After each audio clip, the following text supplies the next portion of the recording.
Iya, selamat siang Bapak Ibu sekalian. Selamat bertemu lagi dalam acara kita.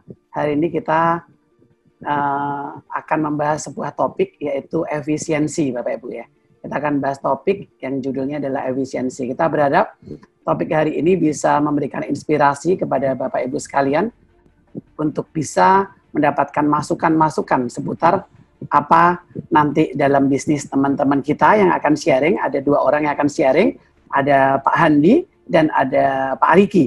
Nanti kita akan lihat bagaimana bahwa sebuah bisnis yang beradaptasi dan menggunakan prinsip efisiensi akan bisa menjadi bisnis yang lebih baik dibanding bisnis yang tidak melakukan proses adaptasi, Bapak Ibu.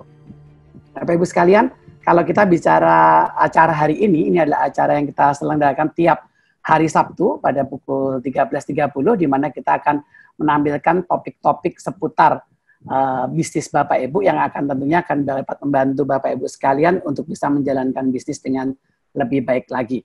Bapak Ibu sekalian, terima kasih sudah bergabung di channel ini, Kingdom Business Community. Kita fokus di marketplace, kita fokus untuk membantu Bapak Ibu sekalian untuk mendapatkan informasi-informasi seputar bisnis sehingga Bapak Ibu dapat menjalankan bisnis dengan lebih baik dan tentunya dapat menjalankan bisnis dengan adaptasi yang benar berdasarkan cerita dari teman-teman yang ada dalam komunitas ini.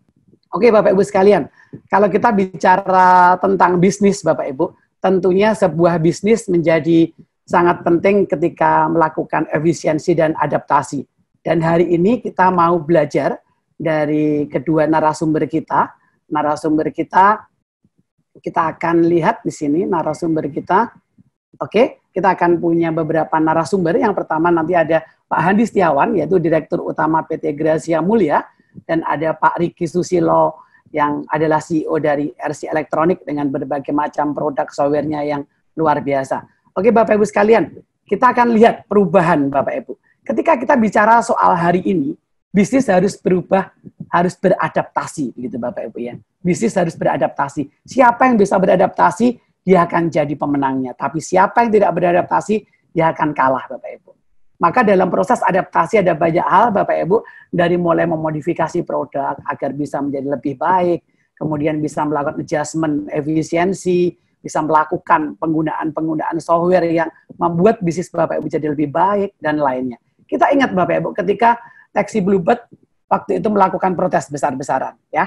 Kita lihat melakukan protes besar-besaran ketika itu di Bundaran HI mereka protes untuk melakukan penyetopan apa yang disebut dengan illegal transportation, katanya waktu itu adalah taksi online gitu Bapak Ibu. Dan kalau kita lihat ketika itu Bluebird benar-benar marah, Bluebird benar-benar melakukan kesalahan karena mereka tidak beradaptasi. Tapi akhirnya dengan berbagai iklannya dia minta maaf.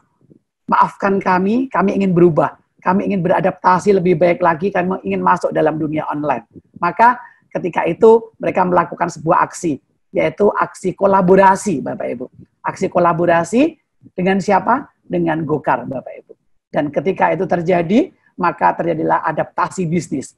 Bluebird berhasil melakukan adaptasi, dan hari ini ketika Bluebird punya sistem pembayaran sendiri, punya sistem online sendiri, dia sudah mulai bagus lagi. Ketika waktu itu kita lihat di bandara, tidak ada orang naik Bluebird, tapi hari ini kembali bahwa orang banyak naik Bluebird lagi karena mereka dari awal Bluebird dibangun dengan trust yang luar biasa. Inilah contoh dari adaptasi bisnis Bapak Ibu. Kita akan lihat lagi contoh berikutnya.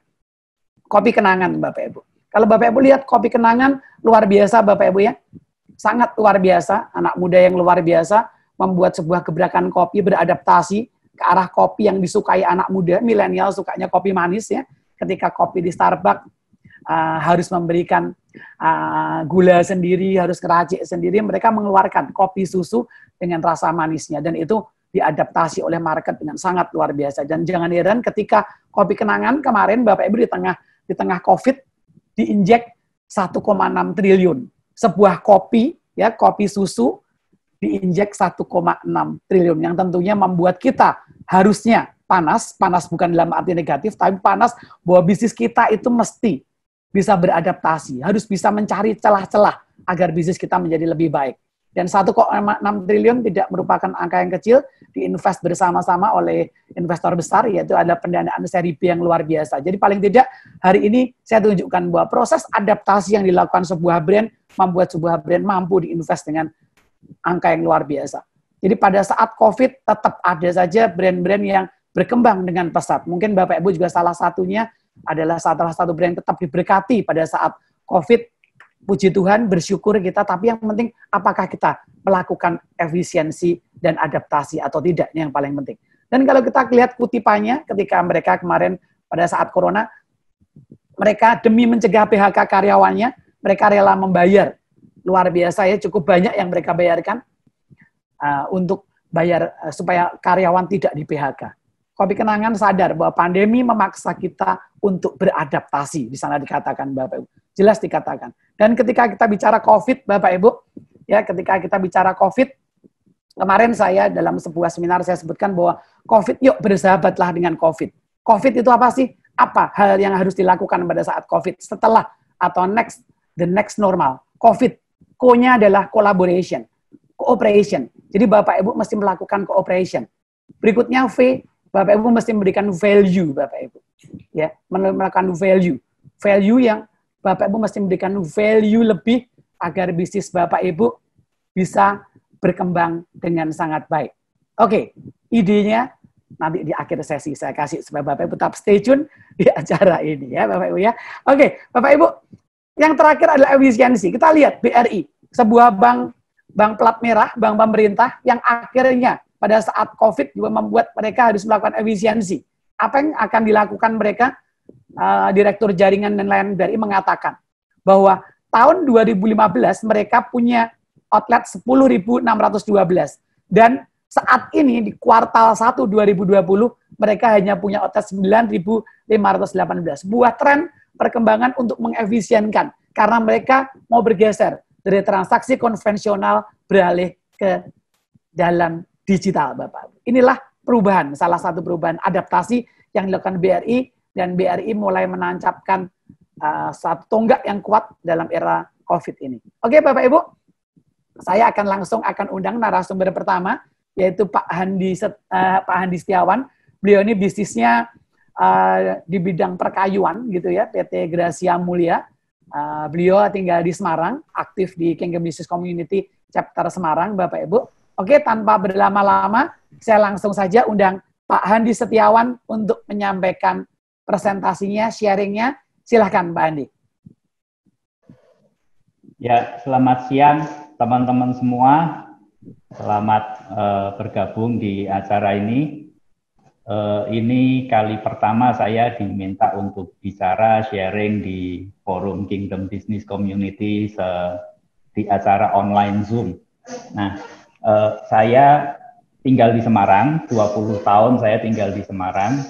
Sebelumnya saya tinggal di Jakarta 10 tahun, saya di Jakarta bekerja sebagai karyawan di sebuah perusahaan nasional yang cukup besar. Lalu saya ambil sebuah keputusan 20 tahun yang lalu pindah ke Semarang, saya mengambil kesempatan untuk berbisnis sendiri.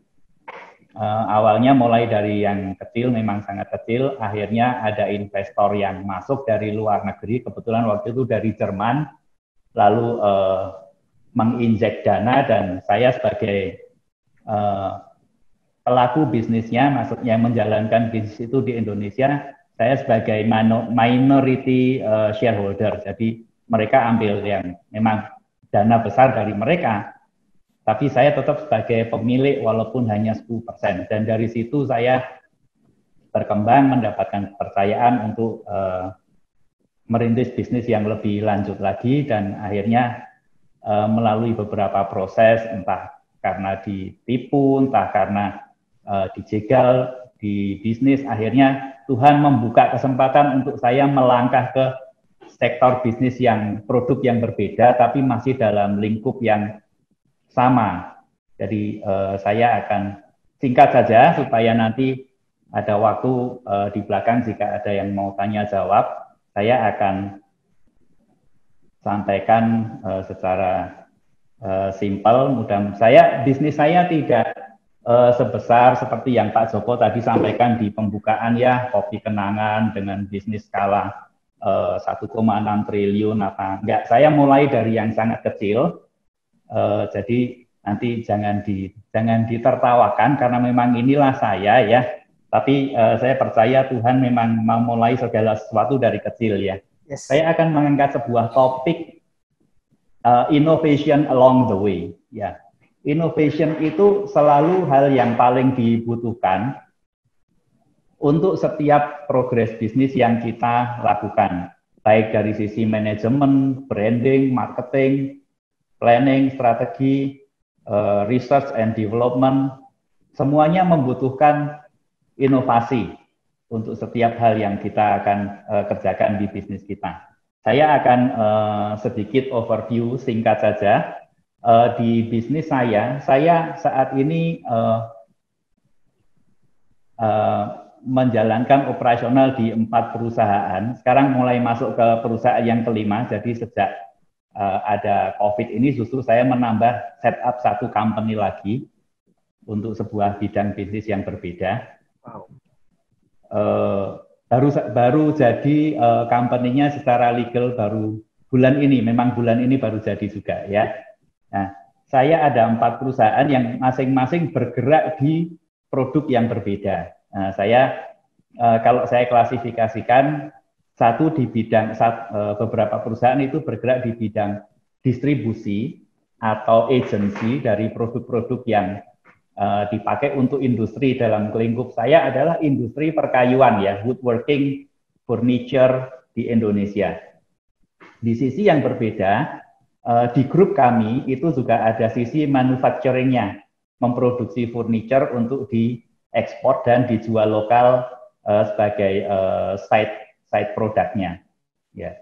Jadi ada 2 sisi, satu di sisi manufacturing, satu di sisi distribusi atau agency atau apalah istilahnya broker atau apa, tapi istilahnya kami tidak memproduksi produk itu, tapi kami memegang pemasarannya.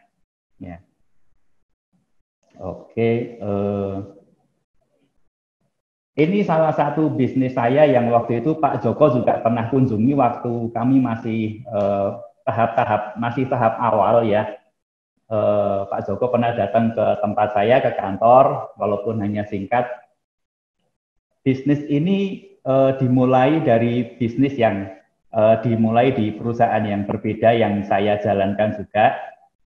Jadi bisnis dari PT Prima Coating itu adalah bergerak di bidang jasa finishing untuk industri kayu. Ya.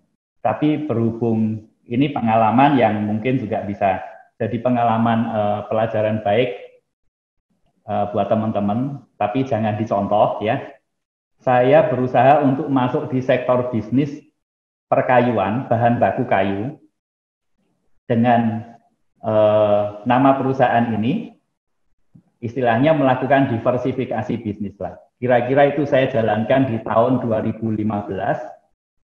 Kayu yang saya kelola, yang saya tradingkan itu adalah kayu-kayu hutan dari Kalimantan, dari Sumatera. Akhirnya saya memang orang bergerak di bidang perkayuan, saya mengerti seluk-beluknya bisnis perkayuan, tapi di bidang bahan baku perkayuan, terutama yang di dalam negeri, ternyata tidak semudah yang saya bayangkan di awal ya. Ternyata seluk-beluknya yang non teknis itu sangat banyak. Nah, akhirnya bisnis ini rugi totally ya, habis dalam waktu 2 tahun kira-kira sekitar 14 miliar, dan kami hanya punya gudang kosong yang sudah terlanjur dibayar untuk masa pakai 2 tahun. Lalu ada beberapa karyawan yang tersisa, saya mau apa? Akhirnya saya masih punya koneksi. Nah, di sini saya sangat menghargai apa yang di komunitas ini diajarkan adalah harta hubungan itu menjadi modal untuk kita bisa bangkit lagi dalam bisnis. Ya, jadi di 2016, hampir akhir-akhir 2016, saya mencoba salah satu relasi saya di Perancis. Ya, saya kontak, saya punya gudang, saya punya network market karena saya memang di bidang industri perkayuan. Kamu punya produk, kamu mau nggak produknya dikirim ke saya bantu pasarkan, tapi saya minta kelonggaran. Kirim 1 kontainer barang, saya bayar 180 hari, artinya 6 bulan. Itu saya sudah sekian tahun tidak ketemu, tapi dia bisa memberikan jawaban iya hanya dalam waktu kurang dari 1 minggu. Dia bilang, oke, saya pertimbangkan kalau apakah produk saya memang strategi perusahaan saya mau ekspansi di Indonesia. Nah, ternyata dia berikan, akhirnya barang dikirim dengan modal hanya gudang, dia kirimkan barang, saya mulai pasarkan. Ternyata dalam waktu 60 hari barang itu habis. Nah, akhirnya saya tidak perlu membayar teman saya ini dalam waktu 180 hari, saya bayar dalam waktu 60 hari. Saya minta lagi, tolong kirim lagi 1 kontainer. Tapi kalau hanya 1 kontainer, saya akhirnya barang habis, saya nggak bisa jualan, harus nunggu kontainer datang. Saya minta dikirim 2 kontainer. Oke, karena apa? Karena saya bereskan dari awal selalu jaga komitmen. Nah, akhirnya dia kirimkan 2 kontainer, saya bisa jualan, 1 kontainer habis, saya punya stok 1 kontainer untuk dijual. Saya minta dikirim lagi 1 kontainer, saya bayar 1 kontainer, akhirnya bergulir terus. Nah, bisnis ini akhirnya bangkit kembali. Kira-kira hanya memakan waktu kurang dari 1 tahun, itu ada istilahnya pemain industri kayu yang kalibernya cukup besar di Jawa Tengah, itu melirik bisnis ini. Akhirnya ditawari saya, kamu mau nggak bisnis ini kita besarkan sama-sama, kita tambahi modal, tapi tetap kamu yang 100% in charge. Nah, akhirnya jadi itu, kami bertiga, 3 orang punya share yang cukup seimbang, akhirnya bisnis ini dibesarkan. Nah, dalam 2017, pertengahan bisnis itu saya keluarkan dari perusahaan saya yang Prima Coating ini, membuat entity sendiri, perusahaan sendiri. Itu akhirnya dalam waktu yang tidak lama menurut saya ya, dalam waktu hanya 2 tahun. Jadi kalau di posisi sekarang ini, di bisnis ini rasa-rasanya ya, bisnis saya ini yang saya jalankan ini di Indonesia untuk segmen produk ini sudah menjadi market leader di Indonesia. Ada pemain-pemain yang lebih lama dari saya, tapi mereka cukup banyak ketinggalan di belakang saya. Ya, saya bisa begitu karena apa? Ya tentunya ada tim yang support, komitmen yang dijaga, lalu kepercayaan yang selalu dibangun dengan pelanggan dan juga supplier. Akhirnya kami punya banyak supplier dan banyak produsen-produsen dari luar negeri itu yang mengontak lewat LinkedIn, lewat Facebook, lewat apa, pengen jualan semua ke tempat saya, mereka menawarkan produknya. Akhirnya kami tidak kesulitan untuk mencari barang, dan bisnis ini termasuk bisnis yang profit marginnya cukup tinggi.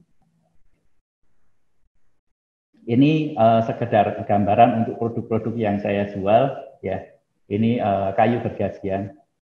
Saya berfokus hanya menghandle produk-produk impor. Jadi semua spesies kayu yang dari luar negeri yang saya handle, ya. Mungkin karena itu tadi ya, saya sempat trauma kehilangan 2 tahun sekian miliar karena terlibat di bisnis produk dalam negeri yang saya tidak kuasai ya.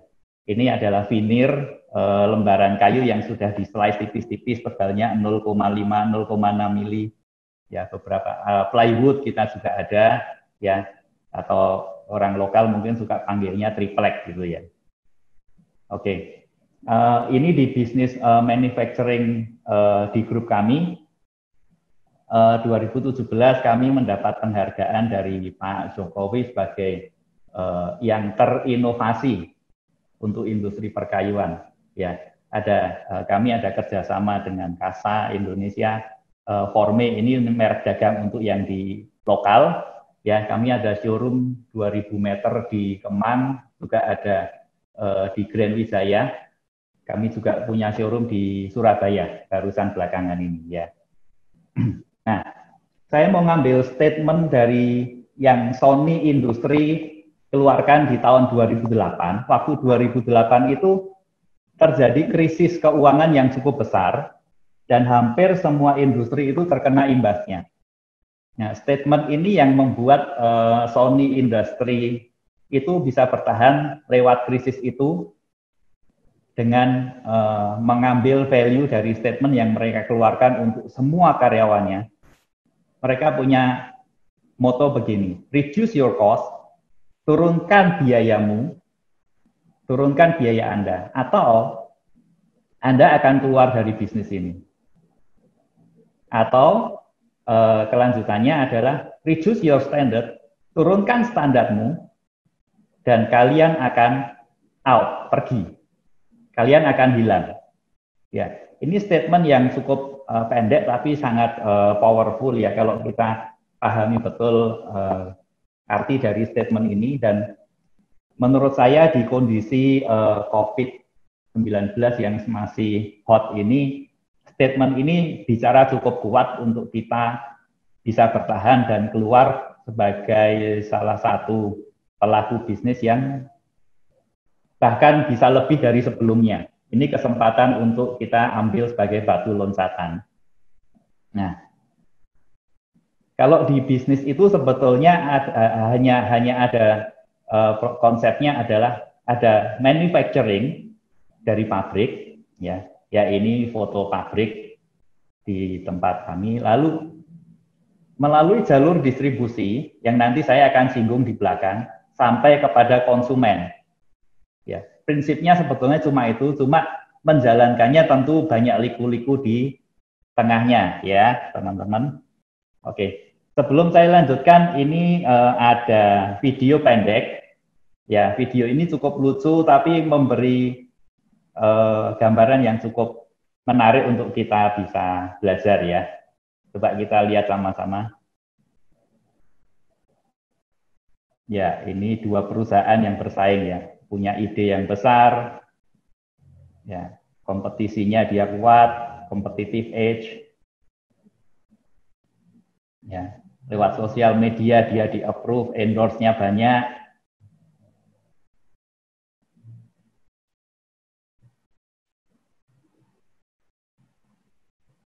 ya bisnis plan-nya matang, dia punya inkubator yang cukup bagus, ya. Segala macam, ya.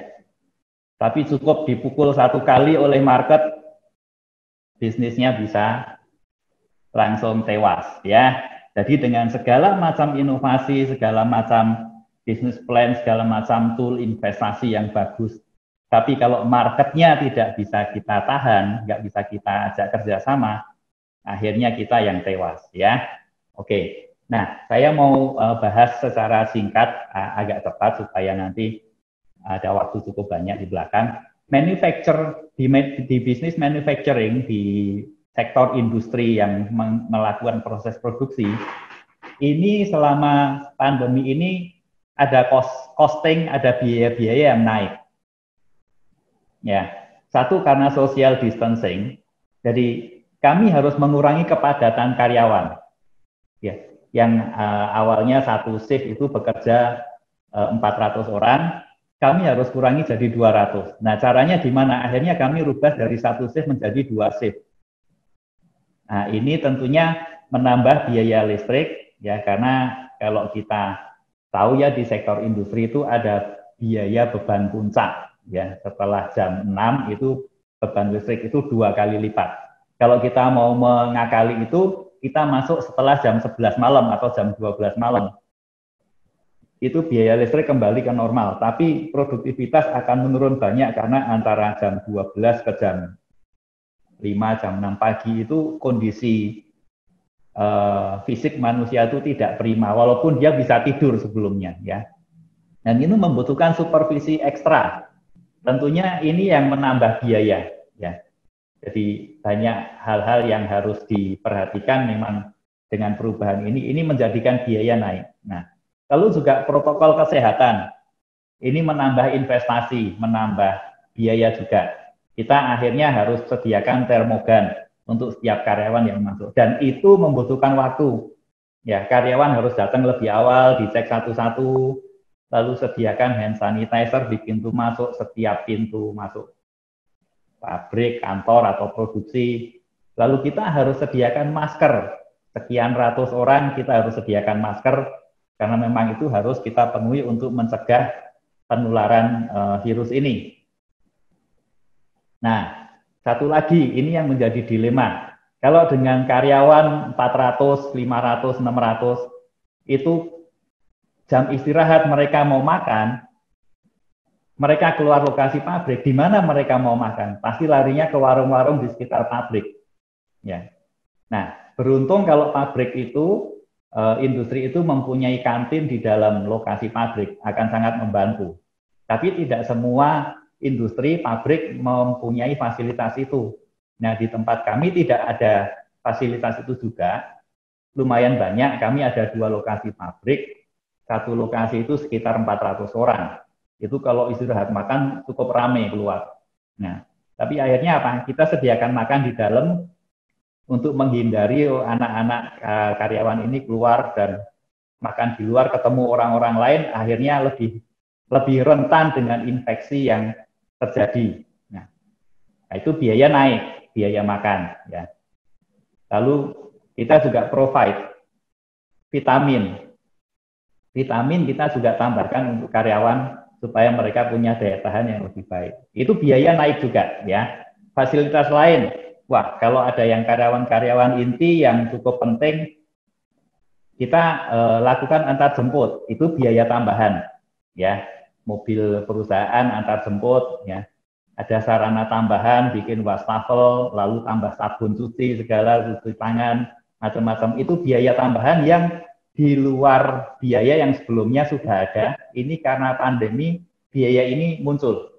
Nah, tapi juga di samping itu, dengan kondisi ini, kita ada kesempatan, ada peluang untuk yang kita bisa manfaatkan. Tapi kembali ya, ini kita manfaatkan atau tidak tergantung dari kejelian kita melihat hal itu. Ada waktu untuk melakukan review bagaimana kerja karyawan kita. Ya, ini saya bisa bilang sebagai reset button.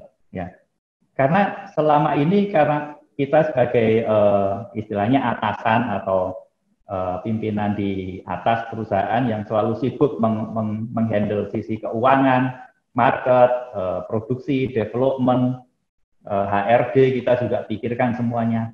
Jadi tidak banyak waktu yang kita bisa sediakan untuk turun ke bawah. Akhirnya selama bisnis masih berkembang terus, kita akhirnya lose control terhadap kondisi-kondisi seperti ini. Nah, inilah saatnya kita ambil waktu untuk riset.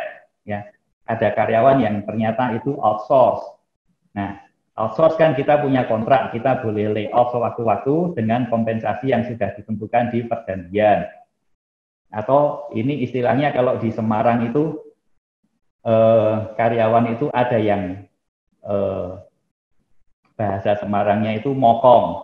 Nah, mungkin kalau yang di luar Semarang nggak paham ya, bahasanya mokong. Mokong itu Mbak Lelu bahasa Indonesianya apa saya juga bingung. Nakal mungkin ya. Karyawan yang nakal, yang tidak produktif tapi kerjaannya protes melulu. Nah, ini mulai dengan kondisi ini, kebanyakan karyawan itu diajak ngomong lebih mudah dan mereka lebih mengerti kondisi perusahaan. Ya. Kami dari 850 orang sekarang tinggal 550 orang. Lumayan Bapak Ibu, kalau satu bulan biaya upah aja itu sekitar 2,7 M, sekarang kita bisa hemat tinggal bisa menurun sekitar 900 juta. Dengan produktivitas yang sama, dari 2 lokasi pabrik kita bisa streamline menjadi 1 pabrik, tapi outputnya tetap sama. Nah, ini kesempatan yang kita bisa lakukan. Kalau market sedang normal, kita bisa gerak bebas, tidak ada pandemi. Mungkin hal ini tidak terpikirkan terlalu banyak. Nah, itu penghematan yang cukup banyak ya. Hampir 1 miliar itu bisa beli mobil Innova 3 dalam 1 bulan itu. Ya, guyon aja dulu. Nah, R&D kita lakukan persiapan yang jauh lebih baik. Bagaimana kita mau positioning produk kita. Ya, kebetulan kalau di tempat kami itu menjual produk sekalian desainnya. Jadi bukan menerima desain baru kita produksi. Nah, bagaimana kita mau mengarahkan ke produk yang mana? Sisi low end, medium end, atau high end. Ya, support tim kita evaluasi efektivitas kerja, apakah masuk jam sekian, pulang jam sekian, ada jam kerja yang kita masukkan, ada yang perlu diundur atau bagaimana, dipikirkan di situ. Efisiensi mulai proses, prosedur, manajemen. Ya, kadang-kadang yang menjadi penghambat, yang prosedur tidak berjalan, penghambatnya apa? Biasanya di pimpinan sendiri kalau tidak mendelegasikan. Ya. Ini nggak bisa jalan karena apa? Ya pimpinan belum tanda tangan. Nah, itu problem itu. Nah, kondisi seperti ini kita bisa pikirkan hal itu. Nah, market distribution, segmentation. Kita mulai pikirkan, ini seandainya export market tidak bisa recover seperti dulu, bagaimana ini? Kita mulai siapkan. Mungkin kita bisa mulai masuk ke market lokal. Nah, market lokal kan berarti beda, cara mainnya, kompetisinya beda. Bagaimana? Apakah kita masuk market lokal dengan harga ekspor? Oh, tentunya itu menghantam pasar cukup keras. Karena pasti kita akan sangat kompetitif dengan harga ekspor tapi masuk ke market lokal. Itu salah satu hal yang kita mulai pikirkan dalam kondisi seperti ini. Nah, ada lagi kesempatan yang lain. Karena kita sedikit banyak mulai dipaksa kerja di rumah untuk pekerjaan-pekerjaan yang tidak harus physically ada di tempat. Nah, kami gunakan CCTV yang spot-spot tertentu, tambahin supaya monitoringnya bisa lebih bagus, dan kita bisa screenshot, kirim ke supervisor, ke manajer tertentu di bagian itu, ini tadi ada seperti ini, tolong dicek ini kenapa bisa jadi seperti ini, ya. Lalu gunakan remote apps facility, ya. Jadi software yang ada di kantor itu bisa diakses dari rumah, ya. Kalau di tempat saya pakai AnyDesk, ya. Software accounting, penjualan semua ada di situ. Lalu gunakan online meeting, Zoom, Webex, MS Teams, apapun bisa digunakan untuk memfasilitasi koneksi dengan beberapa orang-orang inti kita jika jaraknya agak jauh, ya. Bisa juga kita gunakan online basis software, ya. Kalau di tempat saya menggunakan dua bisnis saya itu menggunakan journal.id, itu murah, bayarnya bulanan cukup murah dan bisa cukup membantu. Tapi kalau untuk produksi hal ini tidak bisa, jadi ada kelemahan. Nanti Bapak Ibu, teman-teman bisa pikirkan yang mana yang cocok untuk bisnis Bapak Ibu, ya. Gunakan juga cloud untuk menyimpan data. Ini mulai banyak dipakai sekarang, ya, karena semua harus bisa diakses. Kita upload instruksi tertentu, orang di pabrik, orang di gudang, di mana bisa melihat, oh update-nya seperti ini. Silahkan diupdate progresnya di lapangan, saya bisa lihat lagi, ya. Disiplin dengan jam kerja, tetap walaupun di rumah, ya, bangun pagi, olahraga sebentar, mandi, makan, tetap kerja sampai jam tertentu, ya. Memang agak rileks tapi tetap fokus di pekerjaan. Nah, ini sekarang tadi yang video tadi saya mau menggambarkan sedikit, ya, itu cukup lucu tapi ya memang aneh, ya. Dengan semua efisiensi, semua produktivitas yang sangat bagus, costing kita bagus, development yang bagus, promosi yang bagus, marketing yang kuat. Tapi kalau marketnya itu berhenti, kita mau apa? Ya. Nah, kita mulai melihatnya di sini. Ternyata seperti ini, Bapak, Ibu, teman-teman. Kondisi pandemi ini di Eropa, di Amerika, tahap-tahap awal sampai, menurut saya sampai minggu lalu, bahkan mungkin sampai sekarang masih cukup banyak, itu beberapa kota itu di lockdown, dan bisnis mereka juga tidak berjalan, toko-toko ditutup, itu mengakibatkan banyak karyawan yang kena PHK. Nah, kalau kena PHK itu berarti imbasnya ke market yang mana? Masuknya ke low end atau medium end. Karena kebanyakan karyawan, ya, entah itu labor, pekerja atau staff setingkat supervisor atau manager, yang junior manager itu mereka masuk ke medium low market segment, ya. Nah, mereka terkena work from home. Kalau tidak di PHK ya disuruh kerja dari rumah, artinya perusahaan bisa jadi mengurangi income yang tadinya 100%, sekarang kamu kerja dari rumah, gajinya tinggal 75%. Itu banyak yang seperti itu. Saya punya salah satu supplier di Kanada, di Quebec, dia bilang, saya disuruh kerja di rumah, dibayar gaji hanya 70%, tapi 70% itu yang mensubsidi adalah pemerintah. Nah, perusahaan cukup membayar 30%. Nah, apakah semua perusahaan bisa melakukan itu? Belum tentu, ya. Nah, dengan kondisi yang dua di atas ini, perilaku market low to medium low end itu mereka jadi cost selektif. Mereka pilih-pilih kebutuhan pokok yang menjadi pilihan utama. Mereka menunda membelanjakan, bahkan membatalkan barang-barang yang non esensial. Ya, pembelanjaannya ditunda, bahkan mungkin dibatalkan. Lalu efeknya market akan drop significantly. Terutama apa? Ya barang-barang yang sekunder.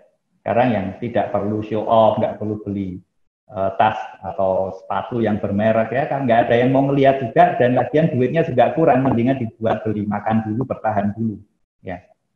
Nah, tapi ada sisi yang berbeda yang kita bisa lihat, ya. Di high end market itu ternyata ada sesuatu yang bertolak belakang dengan sisi yang medium to low end, ya. Mereka yang biasanya ini ya bos, CEO sebuah perusahaan, biasanya waktunya sibuk sekali, dia sehari harus meeting di sini, meeting di sana, bahkan dalam satu hari bisa meeting di 3 kota yang berbeda. Sekarang dengan kondisi ini dipaksa harus kerja di rumah. Ya. Mau nggak mau harus di rumah. Nah, ini orang-orang yang punya duit, secara psikologis kebanyakan kalau saya cek dengan beberapa koneksi saya, mereka lebih takut untuk mati. Ya mungkin karena eman-eman duitnya banyak kok ditinggal mati gitu, mungkin ada yang berpikir begitu juga.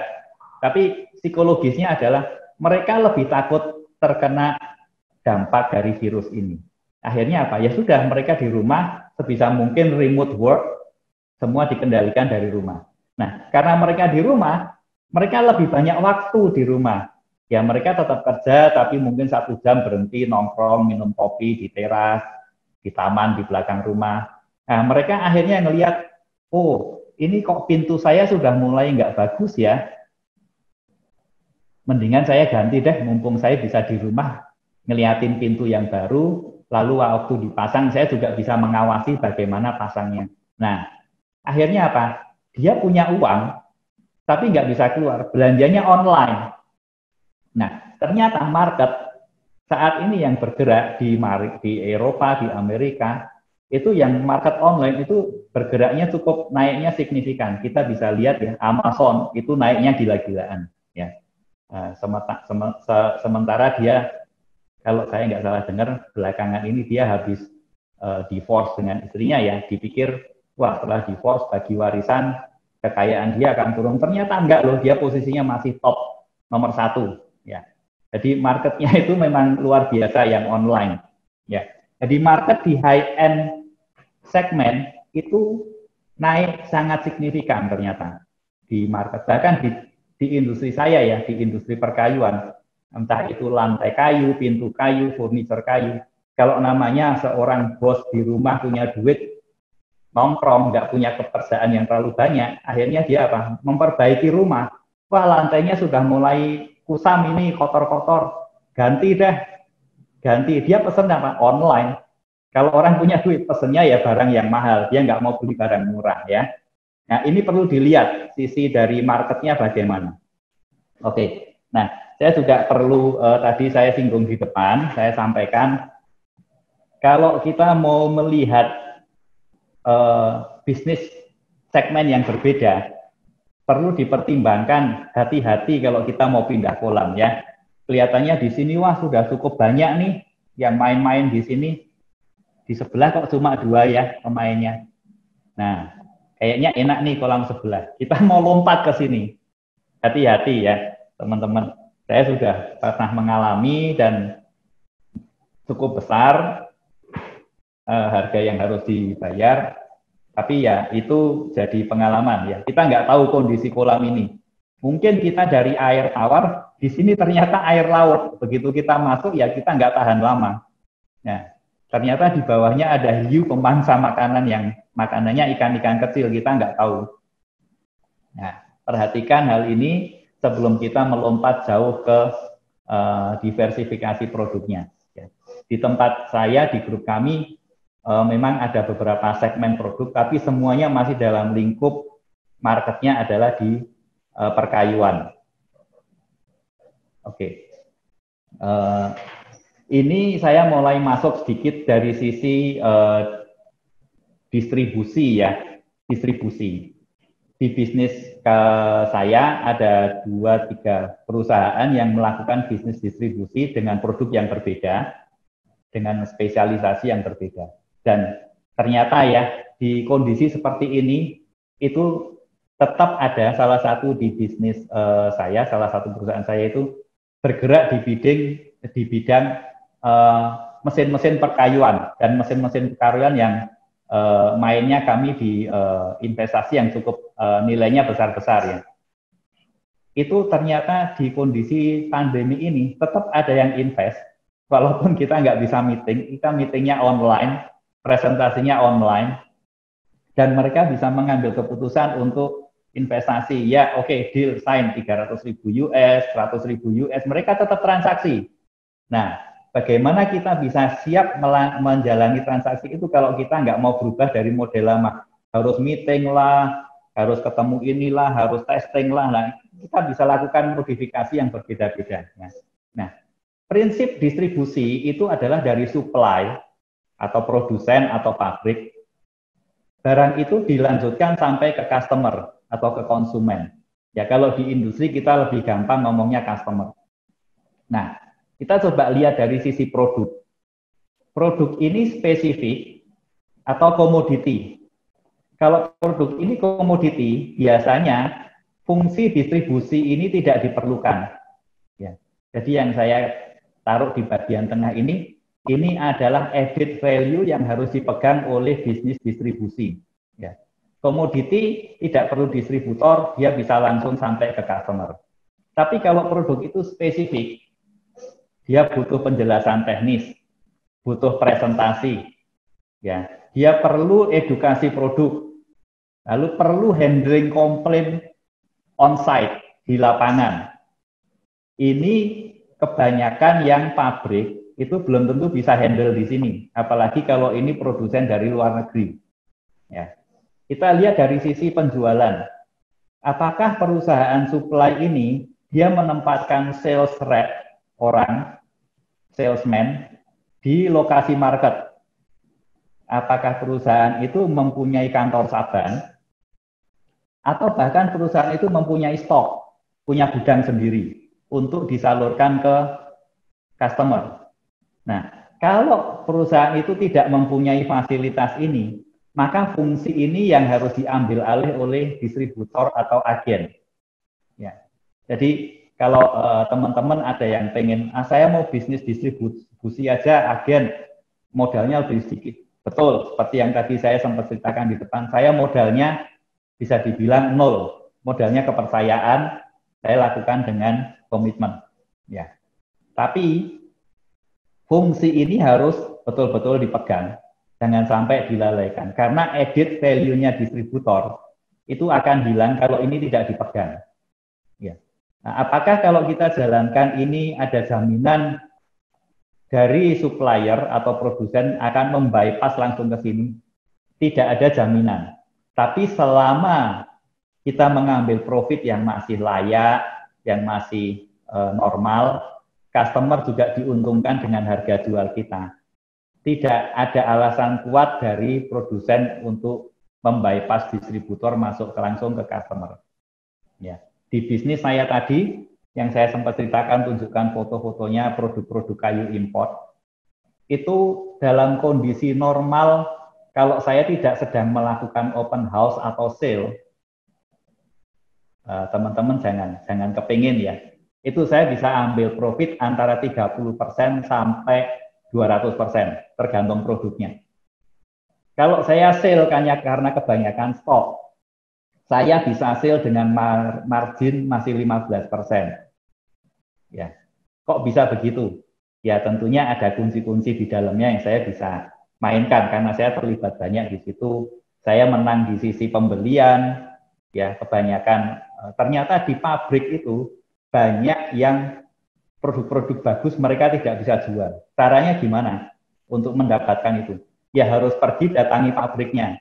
Nah kebanyakan pebisnis di Indonesia itu malas untuk datang traveling ke luar negeri, visit pabriknya, lihat oh capability-nya ini, ngelihat barang mana yang kamu punya tapi nggak bisa jual. Ternyata barang itu bagus, saya bisa beli dengan murah, setengah harga kalau biasanya dia jual karena ini barang mereka barang mati. Saya bisa beli, saya bisa market karena saya punya pembeli. Tentunya saya punya spread margin yang cukup besar. Nah, kebanyakan itu yang menjadi salah satu kunci saya untuk menang di price kompetitifnya. Walaupun saya dengan margin seperti itu, ternyata di market produk saya itu masih murah. Jadi apakah saya lalu naikkan harga? Enggak juga. Saya mau setup wajar dengan profit seperti ini 30 sampai sekian. Kalau saya harus fight pun saya masih bisa. Tapi dengan ini pun customer saya happy kalau dia bandingkan beli dari orang lain, oh ternyata ini masih 15-20% lebih murah daripada orang lain. Ya, tentunya hal itu dari masing-masing produk dari sisi bisnis yang berbeda punya strategi yang berbeda ya. Nah, ini inovasi yang saya jalankan setelah kena pandemi ini. Ya, kalau orang mau beli kayu itu tentunya ada kualitas A, B, C. Kadang-kadang kalau kayu import itu kualitinya jelas ya. Ada first and second, ada one common, two common, macam-macam. Terlalu teknis saya akan skip aja. Tapi biasanya mereka dari sisi pabrik market itu kirim orang QC datang ke gudang kami untuk melihat barang, pilih dari per satu ikat, satu batang, pilih yang mereka mau, baru yang dipilih itu mereka bawa, mereka bayar, mereka bawa. Nah, kondisi ini mereka nggak bisa datang. Nah, ini yang kami jalankan, kita buka dengan, oke, kalau kamu tetap perlu barang untuk produksi, tapi kamu kesulitan kirim orang ke sini, ayo kita online pakai Zoom, bisa grading online. Ya, dari rumah lihat barang mana, dari palet nomor berapa, kamu pilih dulu, saya kirimkan sheet daftarnya, saya dibuka di depan kamera, kamu bisa lihat satu persatu, silahkan kalau mau di zoom juga bisa, ya diperbesar untuk melihat detailnya.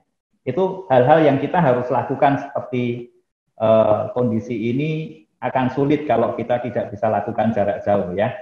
Ada lagi saya minta staff sales saya, marketing saya untuk bikin video untuk mendemokan produk ini.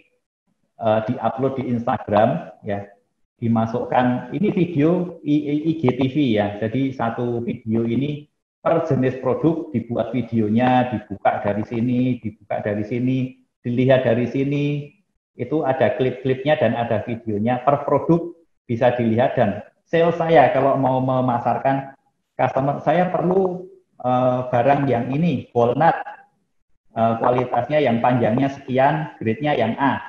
Oke, sales saya bisa pilih dari Instagram kami, diklik, lalu langsung di-copy ke WhatsApp, dikirim. Mereka bisa langsung akses ke Instagram kami untuk lihat langsung, dan itu juga menambah follower juga untuk customer-customer kami. Ya, oke. Itu yang belakangan ini kami lakukan ya, hal-hal seperti ini. Kami juga kemarin lakukan open house, tapi open house-nya juga online. Beberapa produk kita pisahkan untuk di-sale. Nah, saya mau ini sampaikan di bagian akhir buat teman-teman yang non-Kristiani, diambil nilainya saja, ya nggak apa-apa. Be creative, be inovatif. Ya. Di Ratapan 3 ayat 22 dan 23 Tuhan bilang, tak berkesudahan kasih setia Tuhan, tak habis-habisnya rahmatnya, selalu baru setiap pagi. Besar kesetiaanmu. Ya. Saya ambil inovatif itu tidak ada habisnya. Ya. Kita kalau inovasi itu tidak ada habisnya, selalu ada sesuatu yang baru. Ya. Nah, kreatif itu selalu baru. Ya. Nah, kalau Tuhan sendiri ngomong selalu baru setiap pagi, artinya kita punya Tuhan yang kreatif. Kalau kita punya Tuhan yang kreatif, masa ya kita nggak bisa kreatif sih? Harusnya bisa ya, teman-teman, Bapak Ibu semua. Ya. Jadi Tuhan kita kreatif, harusnya kita juga kreatif ya. Oke, saya cukupkan di situ. Saya kembalikan ke Pak Joko. Oke. Terima kasih, Pak. Ya, terima kasih Pak Andi. Wah, sharingnya luar biasa Pak, dahsyat Pak. Banyak menginspirasi teman-teman Pak. Ada banyak pertanyaan Pak, tapi kembali bahwa pertanyaannya akan kita jawab nanti Bapak Ibu sekalian. Silakan tetap bertanya dalam link yang sudah disediakan di chat. Silakan bertanya, udah cukup banyak pertanyaan sehingga Bapak Ibu langsung bertanya saja sehingga nanti Bapak Ibu akan terpilih menjadi penanya yang akan dijawab karena kita nggak mungkin bisa menjawab semua pertanyaan. Silakan chat sekarang pertanyaannya, diklik di yang ada di chat, silakan link, kemudian ketik pertanyaannya apa, ditujukan ke siapa. Misalkan ke Pak Andi atau nanti ke Pak Riki dan seterusnya. Wah, ternyata produktivitas itu tetap bisa dilakukan pada saat COVID ya, Pak Andi ya. Ternyata menawarkan produk, bahkan open sales melalui video, melalui layar CCTV juga bisa ya Pak ya. Wah, dahsyat. Tidak ada kata tidak ya Pak ya. Apapun keadaannya tetap harus jalan. Tetap kreatif. Karena Tuhan kita juga kreatif. Tuhan itu penuh inovasi gitu Pak Andi ya. Wow, sangat inspirasi Pak Andi. Kita tahan dulu. Nanti kita akan ngobrol lagi Pak Andi dengan dalam sesi tanya jawab. Tetap di sini Pak Andi. Oke Bapak Ibu sekalian, tadi kita udah belajar dari Pak Andi. Sebuah perusahaan dari Semarang dengan karyawan di atas 500 orang yang tetap bisa eksis saat ini karena apa? Karena ada sebuah gerakan dari ownernya, ada sebuah cara efisiensi yang juga ada inovasi sehingga membuat perusahaan tetap bisa eksis hari ini. Bapak sekalian, kita akan lanjut ke sesi berikutnya. Kita akan lanjut ke sesi dari Pak Riki. Jadi saya akan kenalkan dulu beliau ini siapa. Oke. Ya, oke. Pak Riki Susilo, beliau adalah CEO dari RC Elektronik, kemudian CEO juga Sistem Anugerah Prima. Juga menjadi rekanan Airip Business Partner, juga SAP, kemudian juga founder dari PeopleShip ID, software yang luar biasa yang Bapak Ibu bisa pakai untuk fungsinya apa nanti Pak Riki akan jelaskan. Ada founder juga Pepsis, Mini ERP, juga beliau adalah koordinator KBC di Bandung. Kemudian juga beliau banyak menggeluti dunia digital. Salah satunya beliau pernah dipanggil di Alibaba untuk belajar di sana di Guangzhou selama 2 minggu ya, untuk angkatan pertama Indonesia. Satu orang yang terpilih untuk belajar di Alibaba. Oke, tanpa berpanjang-panjang, saya persilahkan Pak Riki Susila untuk menyampaikan presentasinya. Silakan Pak. Oke, ya, terima kasih Pak Joko. Oke, selamat siang teman-teman semuanya. Oke, hari ini kita mau belajar sedikit sih tentang efisiensi dan adaptif. Saya akan cerita sedikit apa yang kita lakukan di komunitas di perusahaan saya sih sebetulnya. Oke. Ya, ini tadi sudah dijelasin sama Pak Joko. Oke, nanti ini isiannya. Oke, jadi yang pertama, kenapa sih kita sebut bingung sebetulnya? Sebut bingung. Suddenly work from home. Kenapa? Kalau saya lihat ada 4 hal. Yang pertama, kita jadi kurangnya tujuan. Kenapa kurang tujuan? Karena bingung. Karena perubahan terjadi sangat cepat. Rangkaian rutinitas yang tadinya kita ketemu banyak orang berubah seketika. Jadi kita tidak tahu harus memulai dari mana. Lalu yang kedua, kita juga punya kendala komunikasi. Kita terbiasa secara langsung dan harus berganti haluan dengan menggunakan video call. Nah, banyak orang yang belum familiar kayak webinar yang sekarang seperti ini tidak terbiasa. Untuk orang-orang, teman-teman bisa lakukan itu. Untuk teman-teman bisa lakukan itu. Lalu yang ketiga, efisiensinya rendah. Karena waktu pas kerja di rumah, kadang-kadang karena dianggap sama orang keluarga hal yang biasa, jadi dianggap seperti libur, jadi banyak gangguan. Jadi iklimnya berbeda. Lalu yang keempat, kurangnya semangat tim. Nah, kenapa saya bilang kurangnya semangat tim? Karena kadang-kadang kita juga berpikir bahwa tidak terbiasa untuk kerja terus-menerus di depan komputer atau ponsel. Saya pernah baca satu materi, satu link, bahwa ketika kita terlalu lama menggunakan Zoom atau menggunakan video conference, kita lebih cepat lelah. Kenapa kita bilang lebih cepat lelah? Karena sangat berpengaruh sekali, karena secara psikologi semua mata memandang kepada kita. Jadi kita seolah-olah diperhatikan. Nah, itu yang menjadi cepat lelah. Oke, ini yang tiba-tiba. Oke, jadi problemnya semua bicara tentang koordinasi sama manajemen diri. Nah, kalau begitu, bagaimana how to-nya? Nah, saya di IT konsultan, jadi saya punya tim, sekarang sudah 80%, dari tim saya sudah hampir 2 bulan lebih ya, hampir 2 bulan setengah, kerja semua di work from home. Nah, bagaimana cara handle-nya sih? Supaya misalnya tetap bisa punya efisiensi yang baik. Yang pertama, saya punya jam kerja yang jelas juga tetap. Jadi, walaupun kerja di rumah, orang harus absen tetap. Jadi, mempunyai agenda jam kerja yang tepat dan teratur.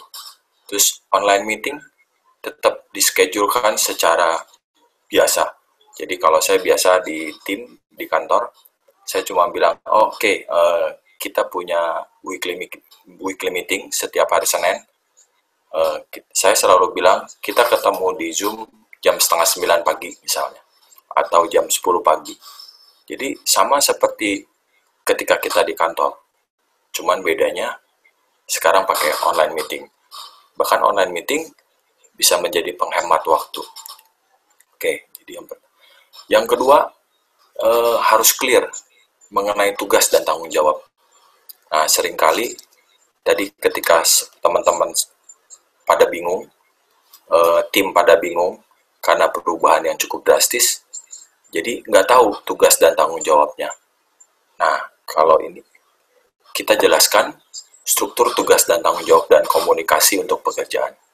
Nah, ini yang biasa saya lakukan di kantor. Setiap weekly meeting ada 5 hal yang selalu kita tanyakan, yang selalu saya ulang. Jadi yang pertama mulai dari tujuan tugas yang akan dicapai.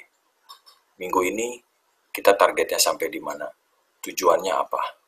Lalu yang kedua, saya juga jelasin deskripsi tugasnya yang jelas. Kalau untuk saya punya tim programmer, kalau programmer udah rencananya 3 bulan, saya tinggal drop down per minggunya seperti apa.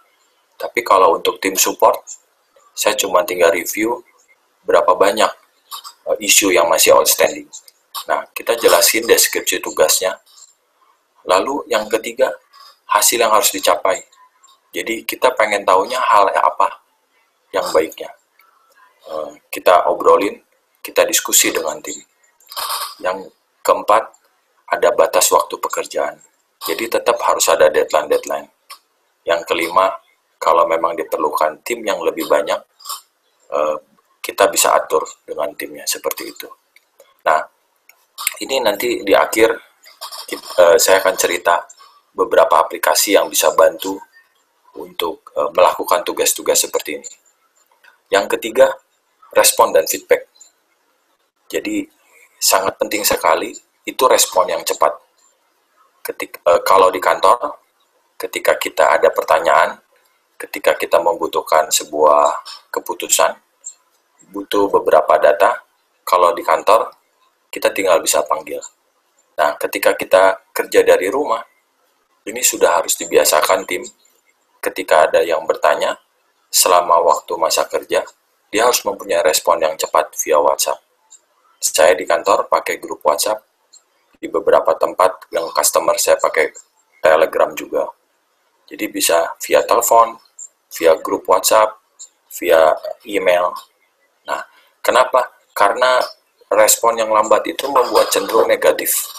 Kenapa negatif? Karena orang menjadi hal yang tidak pasti.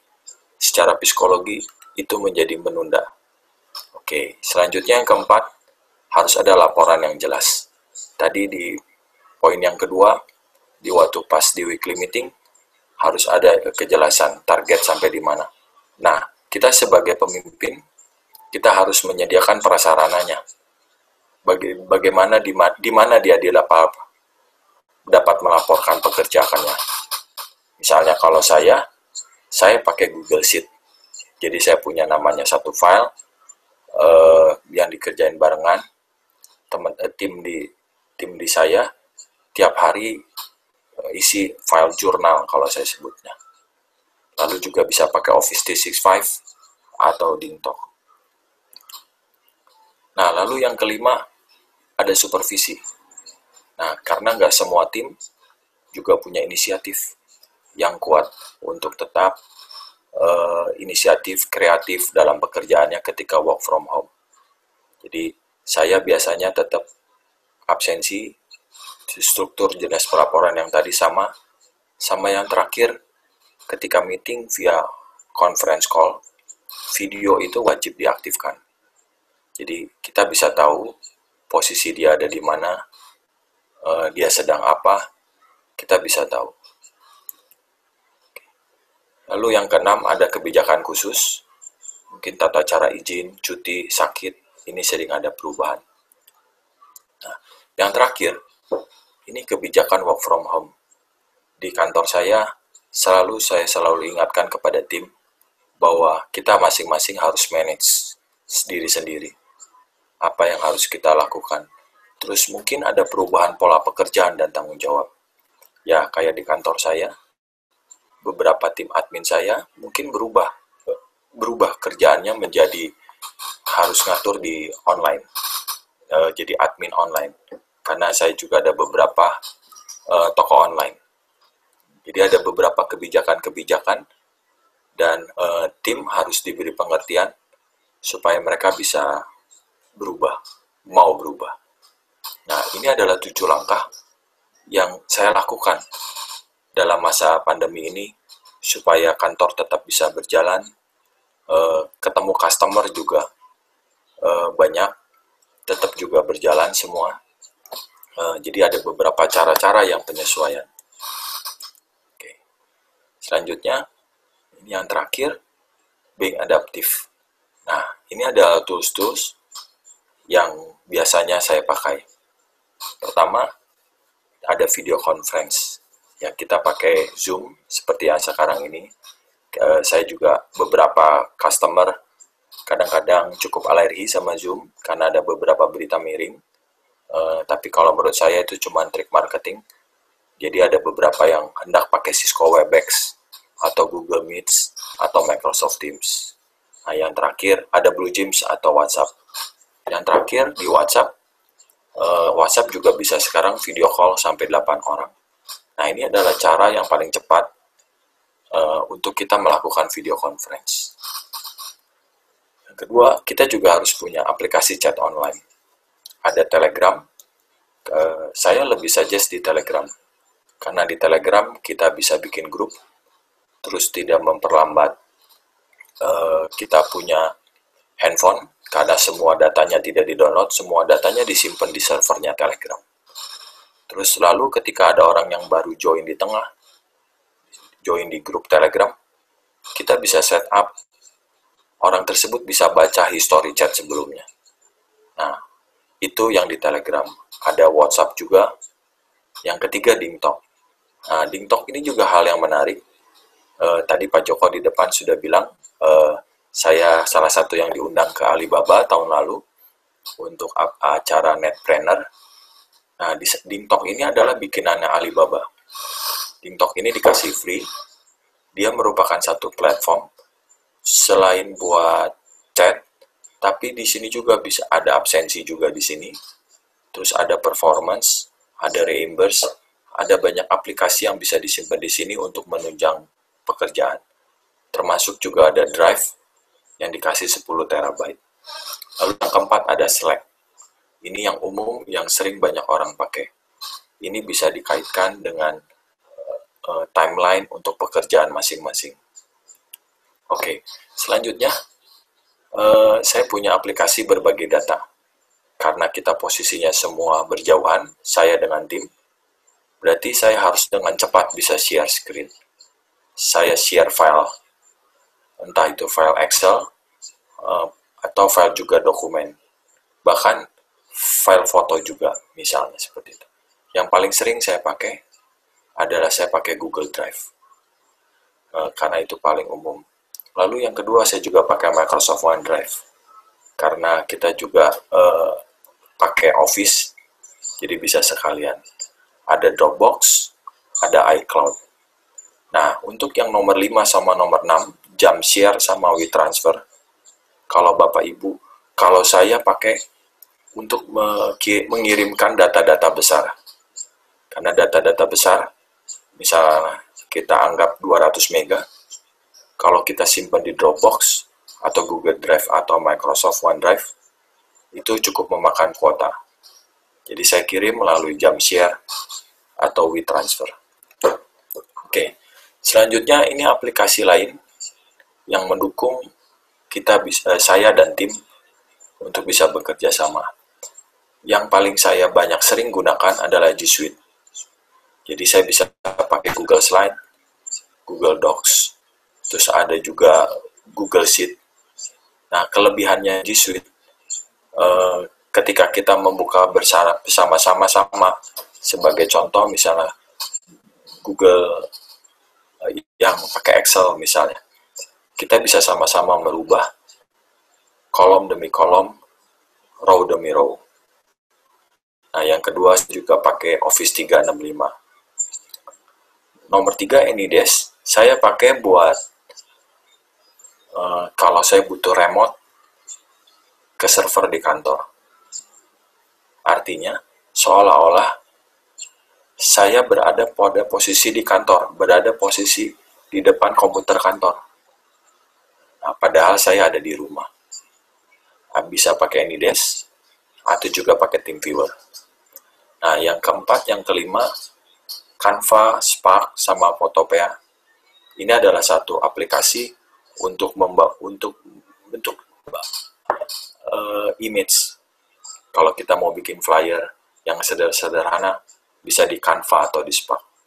Kalau yang mau expert sedikit, seperti Adobe Photoshop, kita bawain di Photopea. Oke, nah itu adalah salah satu aplikasi-aplikasi yang biasa kita pakai. Nah, ini quote yang terakhir dari Albert Einstein. Ini saya senang. Kenapa? Logic will get you from A to B. Imagination will take you everywhere. Kadang-kadang logika yang cuma bawa kita dari A sampai B. Di masa COVID ini, kita cuma berpikir secara dengan logika kita, apa yang biasanya kita bisa lakukan. Nah, lalu yang membuat kita bisa survive adalah dengan imajinasi.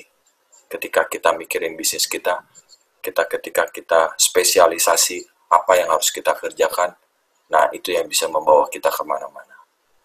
Oke, terima kasih, paling itu saja Pak Joko, saya kembalikan lagi. Oke, terima kasih Bro Riki, luar biasa sharingnya. Penggunaan banyak beberapa hal yang menuju efisiensi. Mungkin Bapak Ibu belum pernah menggunakan software-software tersebut, tapi dengan materi hari ini paling tidak Bapak Ibu mulai bisa menggunakan software-software tersebut, Bapak Ibu. Oke, Bapak Ibu sekalian, kita akan masuk ke sesi tanya jawab.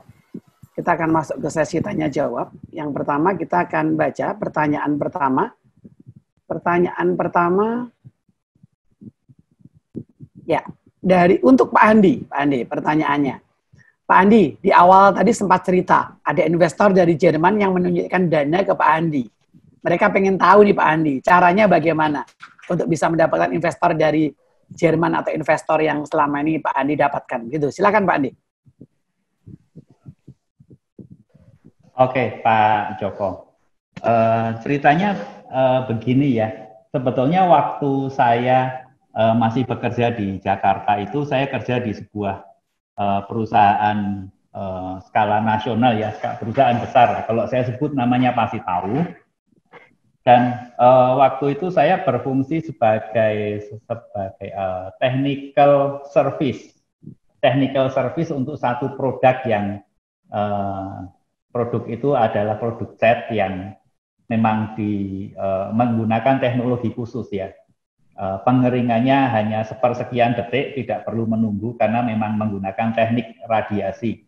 Jadi cat yang sudah disemprotkan atau dioleskan itu bisa kering dalam sepersekian detik. Itu ternyata menghadapi kompetisi yang cukup ketat dengan beberapa perusahaan di luar negeri. Nah, salah satunya yang dari Jerman, dan beberapa kali mereka memang ketemu dengan saya di customer ya, dan memang face to face, kompetisinya face to face, dan saya berusaha sebaik mungkin supaya jangan sampai perusahaan Jerman itu bisa masuk ke customer itu, karena saya pengen jualan di situ juga dengan perusahaan yang saya kerja waktu itu. Nah, melalui proses itu mereka akhirnya kenapa ya kok kita nggak bisa masuk, akhirnya mereka cari tahu siapa sih sebetulnya yang jualan di situ. Mereka cari, oh perusahaannya ini, orangnya siapa ini. Akhirnya waktu saya keluar untuk bisnis sendiri, dia yang cari saya, bagaimana kalau kamu yang handle produk ini, full kamu yang tanggung jawab, develop market, develop organisasi, develop marketing plan, strategi, budget, dan kamu tetap jadi owner, tapi karena kita yang punya teknologi, kita yang punya produk, kita majority. Ya saya terima, nggak apa-apa. Saya juga istilahnya, saya saat itu dikasih modal 10%, saya tidak harus setor modal, karena saya harus diperbolehkan setor modal setelah saya menerima bonus tahunan. Jadi kan buat saya nggak ada ruginya, saya tetap terima gaji sebulan sesuai yang saya minta. Jadi saya pakai dua topi nih, saya pakai topi karyawan, tapi saat saya mau evaluasi tahunan, saya pakai topi sebagai owner, saya untuk ambil gaji, ambil bonus, ambil dividen. Ya. Jadi dalam waktu sekian tahun perform, dan ternyata cukup bagus progresnya, dalam waktu nggak sampai 3 tahun, produk itu jadi market leader di Indonesia untuk produk yang sejenis. Nah, di situ saya mulai untuk bisa menjalankan ini. Jadi ketertarikan mereka untuk mengontak saya karena sebetulnya mereka kalah di kompetisi dengan saya waktu itu. Itu Pak Joko. Jadi karena Pak Andi ini saking dahsyatnya, katanya kalau dalam bisnis ketika kita musuh nggak bisa dilawan, kita harus diajak kolaborasi, dan Pak Andi salah satu orang yang diajak kolaborasi ya Pak ya. Dan tentunya mungkin harta hubungan penting Pak ya kalau di komunitas kita ya. Mungkin Pak Andi punya harta hubungan yang baik lah sehingga Pak Andi akhirnya bisa bekerja sama gitu Pak ya. Ya, betul, Oke, pertanyaan berikutnya. Pak Andi lagi dulu, karena mungkin sesi pertama Pak Andi yang menyampaikan, bagaimana memastikan distributor atau agent menjalankan fungsinya dengan baik? Fungsi edukasi produk, kemudian handling komplain, karena supplier atau produsen tidak bisa memantau distributor 24 jam. Bagaimana Pak? Memastikan agar distributor itu menjalankan fungsinya dengan baik, karena intinya kan kita nggak mungkin bisa pantau 24 jam. Apa yang sih Pak Andi lakukan? Nah, gini Pak, sekarang saya ini berfungsi di distributornya Pak, jadi sekarang saya harus berpikir bagaimana supplier saya merasa nyaman deal dengan saya. Nah, yang saya jalankan seperti yang presentasi saya tadi, yang di bagian tengah itu adalah bagian yang harus dipenuhi oleh seorang distributor untuk bisa menyampaikan produk dengan baik ke customer. Nah, dari sisi supplier, tentunya ada waktu awal ada set target ya. Set target, aku minta penjualan 3 bulan pertama development seperti ini, 6 bulan seperti ini. Nah, nanti tentu ada reporting yang cukup regular, sebulan sekali report ini hasil bulan ini, marketingnya seperti ini, feedbacknya seperti ini, yang bisa dijual yang ini.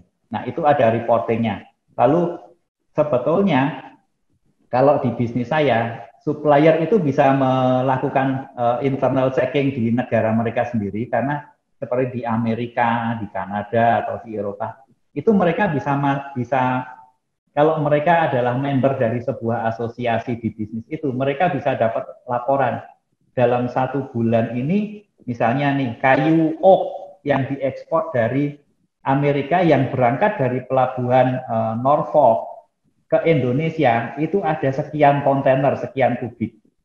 Kalau saya cuma bisa ekspor misalnya 1 kontainer dari 1.000 kubik, dari 1.000 kontainer, artinya saya masih bagian kecil sekali, 0,1%.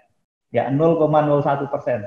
Nah, itu tentunya dari pihak supplier, dari manufacturing, bisa kontak dengan distributor. Kenapa ya kita dapat report bulan ini tuh keluar sekian ribu kontainer, tapi kenapa bagian kita cuma 1? Nah, itu bisa dicek dari sisi market expectation sama market yang aktualnya seperti apa gitu. Lalu kendala yang dihadapi distributor apa nih? Kenapa kok nggak bisa memenuhi penjualan? Misalnya saya minta minimal sebulan 3 kontainer selama 6 bulan di depan. Itu kan bisa ditentukan di depan dan dievaluasi setiap bulan. Oke, terima kasih Pak Andi. Wah, jawabannya lengkap sekali. Oke, kita pindah dulu ke Bro Riki ya. Oke. Di sini ada pertanyaan. Jam kerja work from home fleksibel, bisa meeting juga di malam hari. Tapi dari sisi karyawan masih ada pola pikir lama bahwa jam kerja sesuai dulu ketika offline. Tapi konsep work from home berkaitan dengan efisiensi dan target tugas tercapai, bukan jumlah jam kerja. Bagaimana Pak Riki menjembatani kedua pola pikir antara pola pikir Pak Riki sebagai bos dan karyawan? Silakan Pak Riki. Oke, kalau menurut saya Pak, yang pertama kita harus punya kesepakatan yang jelas antara bos atau antara pemimpin dengan timnya. Karena dengan tidak adanya kesepakatan jelas, masing-masing akan mempunyai ekspektasi yang berbeda. Jadi ketika work from home, kalau misalnya memang diperlukan untuk meeting malam hari, itu perlu dipersamakan ekspektasinya. Gitu Pak. Jadi intinya komunikasi ya Pak Riki ya. Betul, komunikasinya Pak. Harus jelas ketika malam hari itu tidak dianggap ya sebagai lembur karena kita ini ada project bla bla bla. Intinya kembali soal komunikasi ya. Kalau komunikasinya clear, nggak ada problem. Selama ini Pak Riki nggak ada problem kan ya? Selama ini tidak ada Pak. Ya. Sebagai contoh misalnya, karena kebetulan ada beberapa komunitas yang ada di kantor saya. Nah, ketika di work from home, di komunitas itu cukup banyak juga pekerjaan-pekerjaan, seminar-seminar yang jam kerjanya bisa sampai jam 9 malam sampai jam 10 malam. Nah, ekspektasi ini yang kita obrolkan sebelumnya supaya tim juga bisa mengerti apa yang dihandle, apa yang dikerjakan. Nah, ketika sama ekspektasinya, harusnya tidak menjadi masalah sih. Oke, yang penting penyamaan expectation dan cara penyampaian yang benar. Oke, Pak Riki, pertanyaan dari saya. Pak Riki ini kan punya software-software yang untuk meningkatkan ini ya kinerja untuk pengawasan, kontrol dan yang lain. Pertanyaan saya begini Pak, ketika ini para pebisnis di sini mau pakai software itu, kemudian ingin ada efisiensi, karena kita tahu nih bahwa karyawan surveinya Pak di kantor kerja 8 jam. Itu nyatanya kerja, pernah ada satu lembaga survei, kerjanya hanya 4 jam, Pak. Yang ngecek WA-nya 1 jam, makan siangnya, dan seterusnya. Nah, ini gimana sih? Saya tertarik dengan software kontrol tadi. Software kontrol. Apa sih yang dikontrol? Sebenarnya ada salesman yang dikontrol juga, kemudian ada orang yang absennya dikontrol. Saya tertarik dengan sales, karena teman-teman di sini banyak yang punya tim sales. Bagaimana cara kontrolnya? Metode software Pak Riki, cara kerjanya gimana sih? Saya lihat kan ada capture, foto, selfie, kemudian diukur jarak dari sini ke sana, gimana? Cerita dikit, Pak Riki. Oke, ya. Jadi kalau di tim, selain yang tadi saya cerita aplikasi absensi itu, kita memang kembangkan sendiri sebuah aplikasi buat absensi. Nah, sebetulnya aplikasi absensi ini tadinya dari sistem sales, buat kita bisa kontrol, memudahkan sales untuk membuat laporan ketika sales itu pergi sebetulnya. Nama aplikasinya sih sebetulnya Gak apa-apa, nanti bisa. Gak apa-apa, boleh, gak apa-apa, sebutkan. Oke, aplikasinya namanya peopleship.com. Peopleship.id, sorry. Oke, peopleship.id. Oke. Ya. Nah, ini kita bisa kontrol di sini karena kita bisa tahu berapa lama dia dalam posisi perjalanan. Lalu berapa lama juga dia ada di customer. Nah, kalau untuk absensi, berarti kan kita bisa tahu berapa lama dia proses kerjanya, di pola kerjanya. Nah, tapi kembali lagi, kalau di tempat di rumah, tetap harus ada aplikasi yang mendukung yang lain. Jadi kalau di saya, seperti biasa, kalau video call, harus video diaktifkan. Jadi supaya kita bisa tahu apakah dia dalam posisi bekerja atau posisi yang lain. Nah, jadi kalau misalnya Pak, kayak kemarin misalnya tim saya mau izin cuti Lebaran karena saya mau bantu orang tua saya untuk bikin masakan. Nah, jadi tetap ada proses cutinya, tetap sama seperti di offline juga Pak. Iya, jadi tetap ada pengisian form lah, pengisiannya digital juga lah, gitu kurang lebih ya, supaya semua terkontrol dengan baik ya Pak Riki. Oke, Bapak Ibu, Peopleship ID, pengontrolan. Jadi apapun harus dikontrol Bapak, karena kalau nggak dikontrol ya gawat. Apalagi ketika Bapak Ibu saat ini karyawan banyak kerja work from home, ya jadi nggak efisien kalau nggak dikontrol ya. Mereka jangan-jangan kerjanya cuma 1 jam, padahal digajinya masih 8 jam gitu. Oke, terima kasih. Oke, saya akan bertanya kembali ke Pak Handi. Pak Handi, ada pertanyaan. Pak Andi tadi cerita bahwa produknya itu menjadi market leader gitu ya, menjadi market leader. Bagaimana sih strategi praktis Pak Andi sehingga produknya bisa jadi market leader? Apa sih nih? Pak Andi ini kayaknya bertangan dingin ya, pegang apa aja jadi nih. Nah ini mau ditanyakan Pak, silakan buka-bukaan nih Pak ilmunya di sini Pak. Apa nih Pak? Silakan Pak Andi. Nggak begitu juga sih Pak, saya silakan Pak. Ya kan cerita nggak suksesnya ada, itu proses ya, tapi kan pernah suksesnya, sukses itu dibagi ya Pak. Silakan Pak. Iya, oke. Kalau begini, saya tadi sempat di presentasi sampaikan satu ilustrasi ikan yang mau lompat ke kolam sebelahnya tadi ya.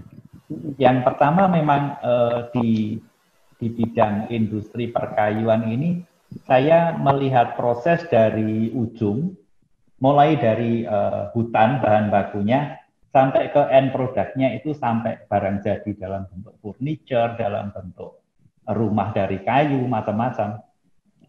Saya cukup melihat keseluruhan the whole processing-nya, big picture-nya saya lihat.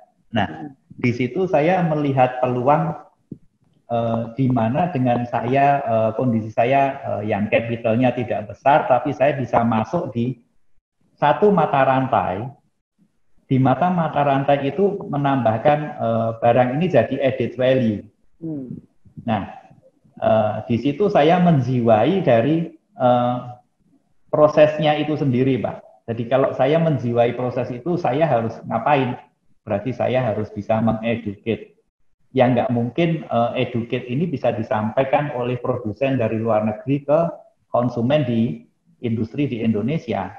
Jadi istilahnya, saya belajar dulu, saya mengerti produknya, baru saya bisa cerita ke customer saya, ini loh, saya mau tawarkan produk ini begini, sifatnya begini, kalau untuk produk kamu yang begini cocok pakai yang ini. Jadi technically saya menguasai, tidak 100%, tapi istilahnya saya itu melek dengan satu mata, tapi customer saya itu buta. Jadi saya masih bisa lebih pintar dari customer saya. Oke, Pak Andi, bicara soal tadi bahwa menguasai, ini penting. Banyak pebisnis itu Pak Andi yang saya tahu, pengamatan saya sebagai konsultan, sering putar sana, banyak kota di Indonesia itu, seringkali saya ketemu pebisnis itu tidak mau main kedalaman Pak. Maunya pokoknya ada produk ini, produk tetangga, jika perlu dia pengen, ya dia jualan, ini nggak laku, dia pindah lagi. Sedangkan Pak Andi tadi mengatakan satu topik yang saya suka banget, yaitu menguasai. Kalau istilahnya saya sebagai konsultan seringnya bicara main kedalaman gitu. Bagaimana sih Pak pentingnya main kedalaman dalam sebuah bisnis sehingga kita bisa menang, Pak? Silakan Pak Andi. Betul sekali Pak Joko. Itu sangat penting sekali ya, karena kedalaman ini yang menentukan di situ muncul ide-ide, kreativitas, inovasi yang tadinya produk ini sebetulnya simple, tapi bagaimana bisa disampaikan ke customer bahwa produk ini adalah sesuatu yang menarik. Kalau kita tidak mengerti kedalaman dari produk itu susah untuk menjelaskan ke pembelinya. Saya ambil contoh satu produk, Pak. Saya salah satu produk yang saya jual itu spesies kayu eukaliptus. Ya, eukaliptus kalau kita taunya minyak angin dibuat dari kayu dari eukaliptus ya. Ya, Tapi betul. kita tahunya cuma itu. Eukaliptus itu adalah bahan baku yang dihasilkan dari plantation, dari tanaman, bukan dari hutan. Nah, dan kayu eukaliptus itu banyak sekali tumbuh di Uruguay dan di Brasil. Dan mereka tumbuhnya itu di dataran yang datar. Tapi kalau di tebing, yang curam, itu yang tumbuh pohon pinus. Nah, hal-hal seperti ini kan banyak orang tidak mengerti. Kenapa kok eukaliptus itu tidak tumbuh di dataran yang miring atau di gunung? Ya. Karena eukaliptus itu tumbuhnya tinggi sekali dan lurus. Dia bisa tumbuh dalam waktu 20 tahun itu tingginya 40 meter. Dan itu lurus. Tapi di dataran yang flat ground, itu tiupan anginnya keras. Bagaimana dia bisa tumbuh cepat, tapi bisa lurus? Tentunya dia membangun sebuah struktur kekuatan di kayu itu, pohon itu membangun struktur. Nah, bagaimana dia kena angin kencang tapi tetap tidak tumbang? Ternyata pohon itu tumbuhnya dengan melakukan twisting. Dia memuntir serat kayunya, jadi tumbuhnya itu lurus, tapi serat kayunya itu spiral. Iya, spiral. Ya, spiral. Nah, dia akhirnya kuat karena dia tidak lurus tapi dispiralkan. Nah, saat kayu itu dipotong dan diproses untuk dijadikan bahan baku di industri perkayuan, spiralnya itu bertahap akan kembali ke lurus. Nah, kalau yang tidak mengerti sifat ini, dia tidak mengerti sifat kayunya ini, dia sembarangan mengadopsi teknologi pengeringan kayu tropikal. Memang itu kayu tropikal, disamakan dengan mahoni, disamakan. Akhirnya kayu itu kering tapi pecah semua. Oke, karena belum kembali tadi ya Pak ya? Ya, karena waktu dia dikeringkan, dia akan kembali ke lurusnya. Nah, hal-hal seperti ini banyak yang tidak mengerti dan tidak bisa menjadikan sebuah selling point. Itu mesti mungkin secara end user-nya tidak menggunakan secara langsung, tapi added value untuk mengedukasi end user gitu. Nah, pertanyaan saya Pak, tadi saya menarik gitu. Jadi teman-teman nggak usah khawatir dengan istilah tadi kayunya jadi spiral, nggak terlalu itu. Yang penting teman-teman tangkap bahwa Pak Handi ini sangat menguasai perkayuan gitu. Pertanyaan saya, bagaimana cara Pak Handi bisa sampai tahu Pak, tanaman itu di Uruguay, Brasil, kemudian di dataran itu yang nggak rata. Kenapa kok sampai belajar? Cara belajarnya. Yang penting kan di sini kan kita cara belajarnya. Kalau sekarang Pak Handi ini istilahnya di bedah ini sudah kayak Wikipedia tapi khusus perkayuan ya. Jangan nanti waktunya habis ya. Sekarang saya mau nanya gimana Pak Handi? Cara belajarnya kok Pak Handi akhirnya mau belajar terus? Padahal kan ilmunya cukup banyak nih. Yuk, kasih tip ke teman-teman Pak Handi, silakan. Sekarang di zaman sekarang ini ya, saya memulai bisnis ini. Awalnya saya juga tidak tahu tentang material kayu yang imported species ya, yang dari Amerika, Eropa, New Zealand, Australia. Saya belajar juga cukup singkat Pak, hanya dalam waktu 6 bulan saya kuasai karena saya terpaksa harus belajar cepat, dan sekarang medianya banyak, dari Google, dari internet itu semua tersedia. Bahkan kalau masuk ke websitenya wooddatabase.com itu luar biasa sekali, kita sampai detail-detail karakternya ketahuan semua. Tapi untuk mengetahui lebih dari itu, tentunya ada supplier yang saya kontak, yang tentunya harus korban Pak. Kalau kita mau tidur, mereka baru melek soalnya. Oh iya betul. Waktu saya belajar itu jam 12 malam, mereka jam makan, jam 1 agak rileks. Saya baru mulai online, tanya, kayu ini gimana, sumbernya gimana, konsistensinya gimana, sustainability-nya gimana. Saya tanya dengan supplier, caranya motong, ukuran yang umum dimunculkan apa. Jadi sangat detail Pak. Oke, saya suka dengan Pak Handi katakan bahwa melakukan lebih dibanding orang lain. Ketika pada saat orang tidur, Pak Handi mau nggak mau menyesuaikan dengan mereka, ini sebuah perjuangan Pak. Ya, apa sih resepnya kok Pak Handi akhirnya bisa sampai berjuang seperti itu? Apa yang menjadi mendorong Pak Handi untuk melakukan itu? Ini penting. Ya, satu passion ya. Memang passion saya untuk di bidang itu cukup kuat. Kedua, saya melihat peluangnya ini besar. Waktu saya masuk ke bisnis ini sudah ada pemain-pemain besar yang ada di market.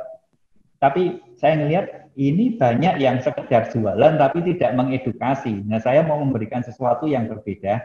Saya harus belajar lebih dalam daripada yang orang lain bisa berikan ke market gitu.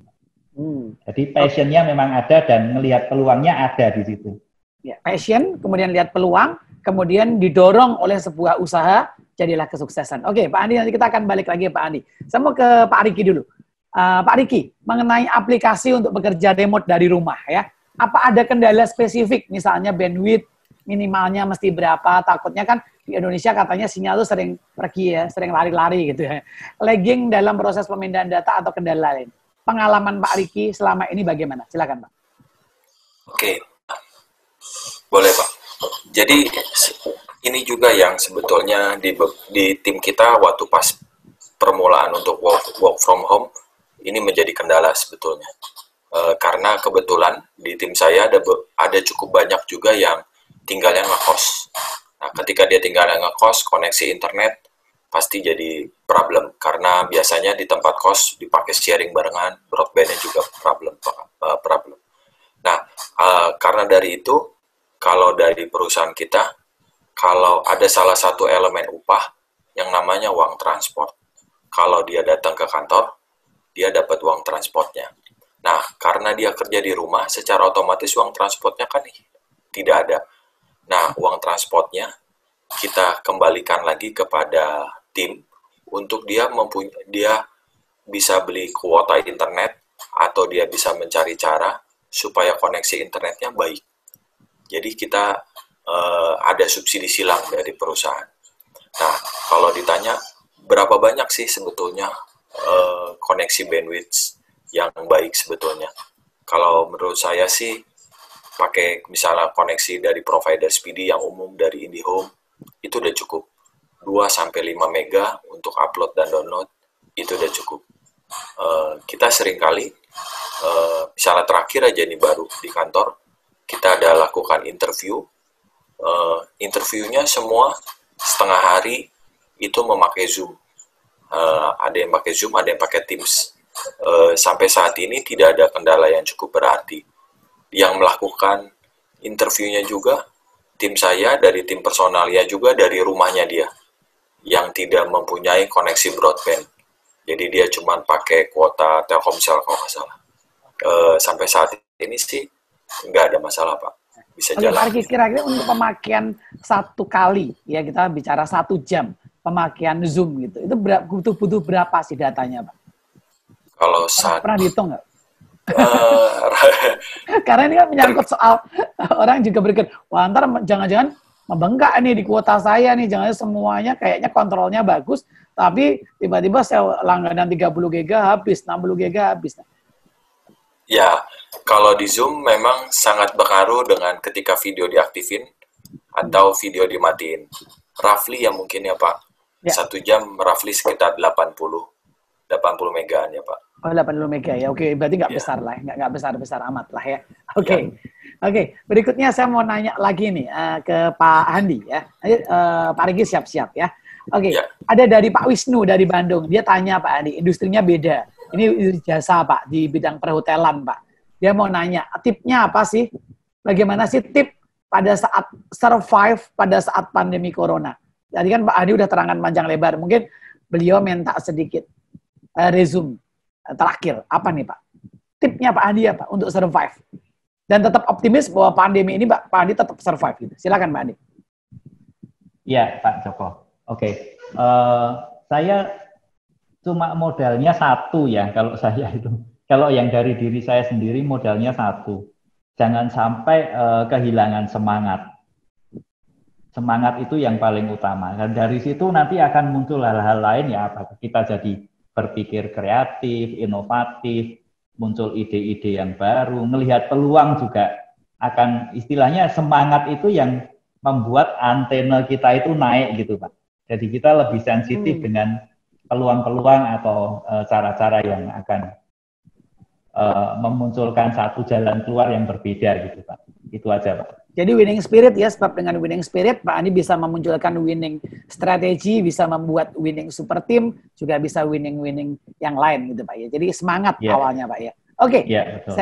Bapak Ibu sekalian, bagi yang masih mau bertanya silahkan, kita masih ada waktu cukup panjang, yang sengaja kita hari ini buka untuk tanya jawab lebih panjang karena atas permintaan dari banyak peserta Zoom pada minggu-minggu yang lalu. Bapak Ibu sekalian, jika ada yang ingin bertanya langsung, silahkan raise hand dan kita nanti Bapak Ibu sekalian akan dihubungin oleh tim administrator kita untuk siap-siap kita live-kan ya. Silahkan kalau ada yang mau bertanya langsung ke Pak Handi dan Pak Riki silahkan, tetap langsung angkat tangan saja karena akan tercatat di sistem kami dan nanti tim akan menghubungi Bapak Ibu sekalian sehingga siap untuk di live-kan ya. Oke, dengan posisi yang mungkin dengan posisi nggak tiduran, dengan posisi yang enak ya, karena kan bagaimanapun kita dilihat oleh 200 orang di sini. Oke Bapak Ibu, saya akan baca pertanyaan berikutnya untuk Pak Riki. Pak Riki, untuk perusahaan yang skala kecil, karyawannya masih di bawah 5 orang, apa perlu menggunakan software akuntansi? Gimana Pak? Silakan Pak Riki. Oke, nah bicara perlu atau enggak, kembali lagi sebetulnya dalam sebuah perusahaan, kita harus tahu sih posisi neraca kita, posisi jurnal kita, posisi laporan keuangan, cash flow, profit and loss, kita harus tahu. Mau bisnisnya cuman kita sendiri yang jalanin, mau bisnisnya kita berlima, mau bisnisnya 10 orang, bahkan bisnisnya sampai ribuan, tetap kita harus punya. Nah, kalau bicara pencatatan atau bicara software, itu dikembalikan lagi. Kalau menurut saya, selama semuanya masih bisa dihandle oleh satu orang, mungkin masih bisa cukup pakai Google number yang Excel itu. Nah, itu masih cukup bisa dicatat di situ, cuman pakai count if atau sum if, bikin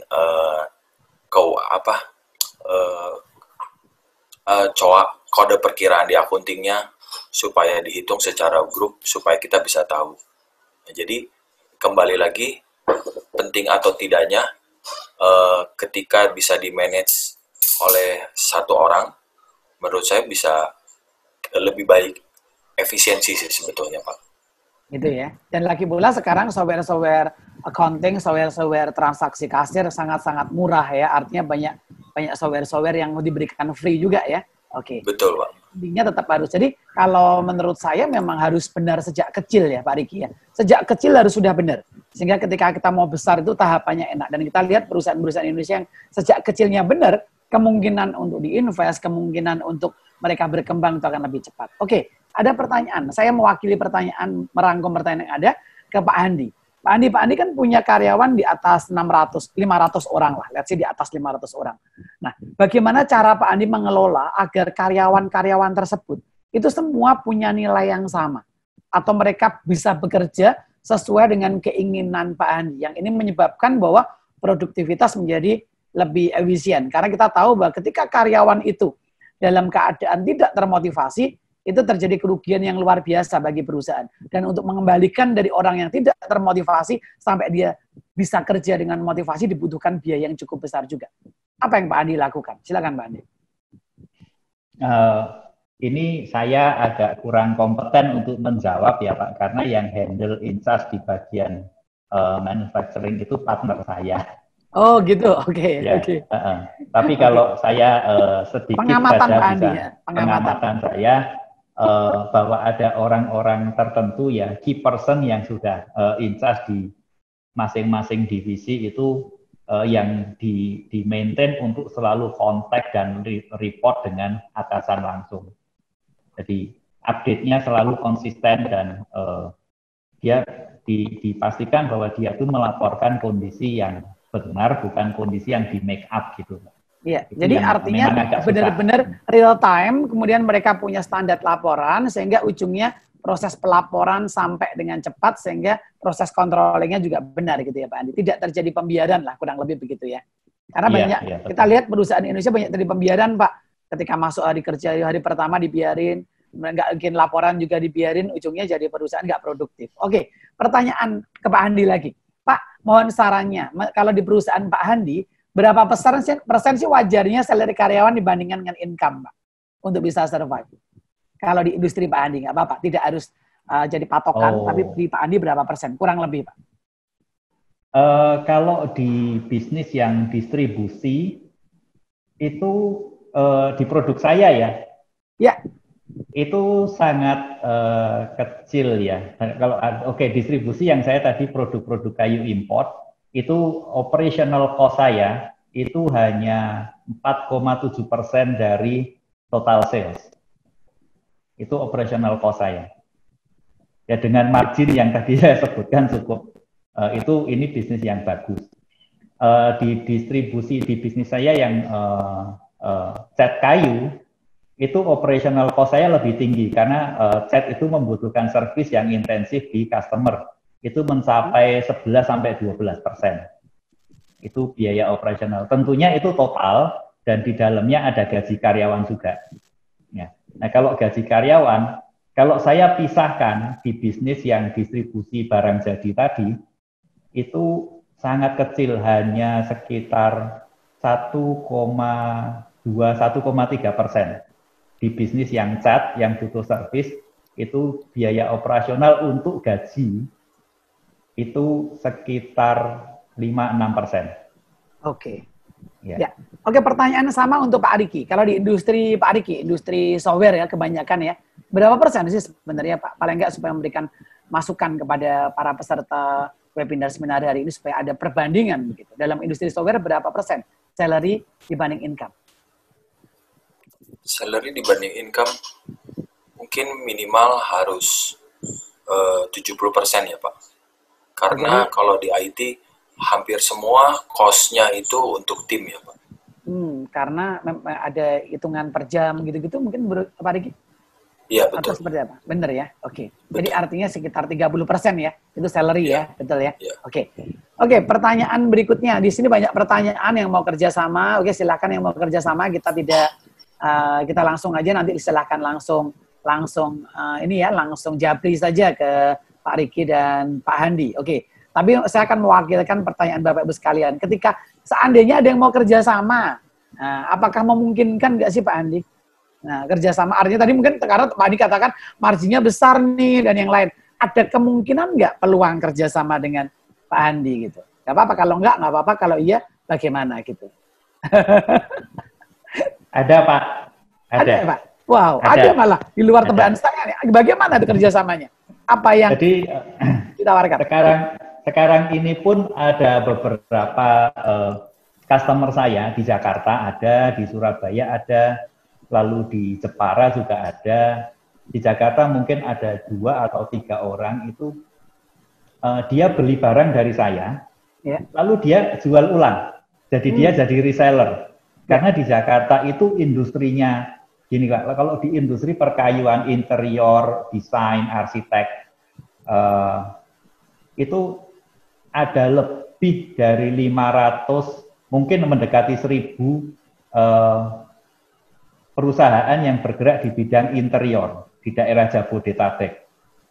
Dan karakter industri seperti ini, itu mereka sangat picky kalau beli barang.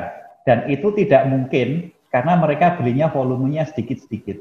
Mereka beli, ya kalau buat saya lebih suka jual satu palet 5.000 meter persegi. Tapi industri ini mereka hanya saya beli 100 meter persegi, 200 meter persegi.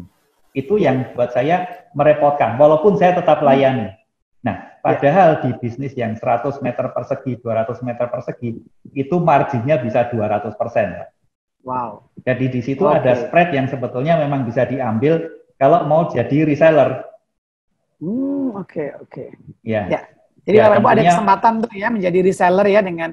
Jadi artinya ketika orang beli sama Pak Andi jumlahnya besar, bagi Pak Andi itu repot karena kapasitasnya udah besar, sehingga Pak Andi ada beberapa orang yang menjadi reseller sehingga mereka bisa artinya bisa menjual dengan margin yang masih cukup gitu ya Pak Andi ya. Kurang lebih begitu ya Pak. Iya Pak.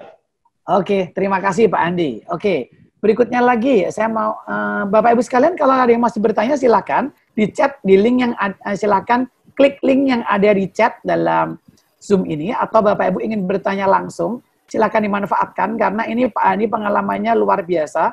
Jadi Bapak Ibu bisa belajar dari Pak Andi juga. Pak mau nanya-nanya dengan Pak Riki silakan saja. Silakan gunakan fasilitas Raise Hand ya, di Zoom ada sebuah tombol di layar Bapak Ibu Raise Hand. Silakan. Jadi angkat tangannya jangan gini-gini ya, pakai Raise Hand pakai teknologi. Kemudian nanti akan tercatat di sini dan kita akan minta Bapak Ibu untuk nanti live mengaktifkan video Bapak Ibu untuk kita bisa ngobrol dengan narasumber. Oke. Kalau ke Pak Riki, saat ini kan Pak Riki kan kalau bicara dunia software kan klien cukup banyak.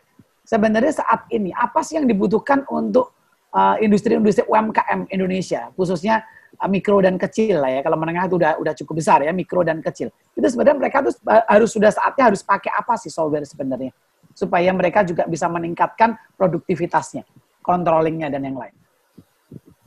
Pengalaman Pak Riki, silakan. Oke. Jadi sebetulnya kalau menurut saya yang pertama harus mempunyai pencatatan yang konsisten. Jadi semua barang masuk, semua barang keluar, itu harus dicatat. Akhirnya ujungnya menjadi stok barang. Lalu yang kedua, kita juga harus tahu pencatatan di sisi sales. Jadi hari ini saya jual berapa omset salesnya, kasirnya siapa, terus terima uangnya pakai tunai, atau pakai kartu kredit, atau pakai pembayaran yang lain. Nah setelah itu, baru yang ketiga, kita bisa menghitung berapa sih untungnya. Nah, kalau ditanya pakai aplikasi apa saja, tergantung dari banyaknya transaksi yang ditanganin. Kalau misalnya transaksinya belum banyak, bisa masih pakai Google, pakai Excel, bisa saling sharing. Tapi kalau misalnya lebih, bisa juga pakai aplikasi juga, banyak yang beredar. Salah satunya mungkin bisa pakai iRip, di situ juga bisa. Itu, Pak. Ya, iRip itu free ya Pak ya, diberikan oleh teman kita untuk UKM Indonesia. Oke, ada pertanyaannya, dijawab dengan Pak Riki dan Pak Andi, sama-sama pertanyaan yang sama ya. Saya ke Pak Andi dulu. Efisiensi itu memang perlu, tetapi perlu balance juga dengan produktivitas agar tidak kehilangan kansnya. Nah, dalam situasi ini sering diperlukan tambahan budget agar hasilnya bisa lebih. Contoh, efisien 100 juta, profit hanya 1 miliar. Menambah biaya 200 juta, profit 2M. Bagaimana analisa atau strategi agar tidak terjebak dalam efisiensi yang salah, Pak Andi? Silakan. Ini kan pancingan ya. Kayak saya ingat kolam tadi itu ya. Ini kayak lumayan nih pindah kolam, ternyata di situ ada ikan hiunya atau ada buayanya tuh. Nah, silakan Pak Andi. Setelah itu Pak Riki. Ya. Jadi efisiensi itu bukan satu-satunya hal yang kita harus lihat ya. Kalau dari sisi saya, pengalaman saya, saya lebih melihat dari sisi efektivitasnya. Karena efektivitas itu lebih saya terjemahkan ke ketepatannya. Efisiensi lebih fokus ke penghematan biaya, tapi kalau efektivitas itu saya melihat kalau memang harus di-spend, harus dibiayakan 100 juta, ya biayakan. Karena memang itu ada konsekuensi hasil yang akan kita lihat nanti ke depannya. Mungkin hasilnya tidak langsung kelihatan, tapi kita melihat visi ke depannya ada dari spending biaya itu. Tapi kalau memang tidak perlu dibiayakan, jangankan 1 rupiah pun jangan dibiayakan. Itu bukan efisiensi, itu efektivitas. Kalau menurut saya melihatnya dari sisi itu, Pak. Kalau perlu spending 100 juta, memang diperlukan. Tapi kalau nggak perlu 1 rupiah pun jangan dibiayakan. Oke, jadi itu sudut pandang dari Pak Andi. Oke, sekarang ke Pak Riki. Silakan Pak Riki. Ya, saya setuju sekali sih sebetulnya dengan jawabannya Pak Andi.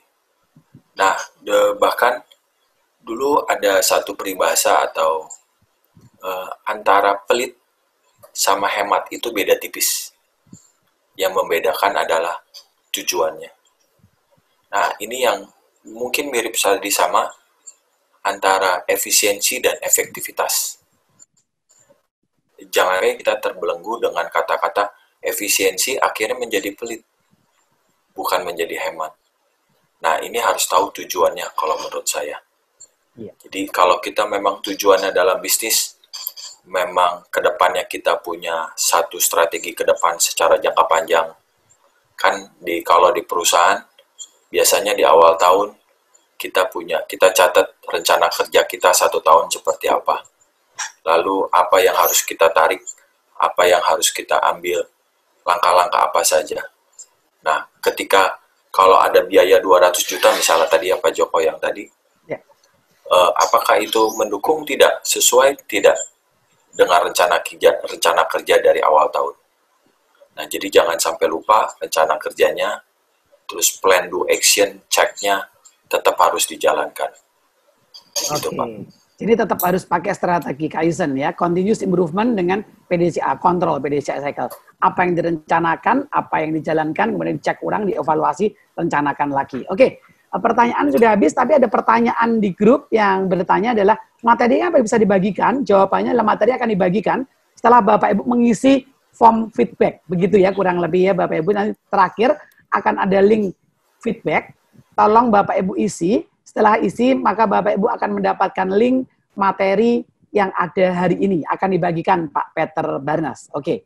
Ya, Bapak Ibu sekalian, dari kita udah banyak belajar dari Pak Andi dan Pak Riki bagaimana soal adaptasi, efisiensi yang ujungnya bisa memenangkan usaha kita sesuai dengan topik kita hari ini. Oke, sebelum saya akhiri, sesi ini ada satu slide yang saya ingin sharing ke Bapak Ibu, bahwa intinya ketika kita berbisnis, efisiensi, adaptasi, itu adalah salah satu tip praktis untuk bertahan dan bertumbuh di era sekarang. Dan nyatanya hari ini, pada saat pandemi masih ada pebisnis yang justru membuka cabang, yang justru sedang diinvest, yang justru mendapat peluang baru. Semuanya ketika kita kreatif dan ketika kita melakukan adaptasi. Siapa beradaptasi, dia akan hidup. Kalau kita lihat beberapa hewan di gurun pasir ya, mereka itu bisa hidup, adaptasinya macam-macam ya.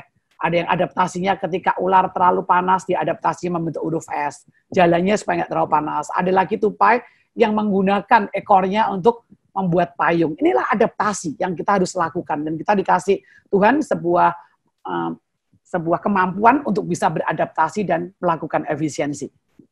Oke, ada satu slide penutup dari saya yang saya sering bawakan dalam beberapa seminar.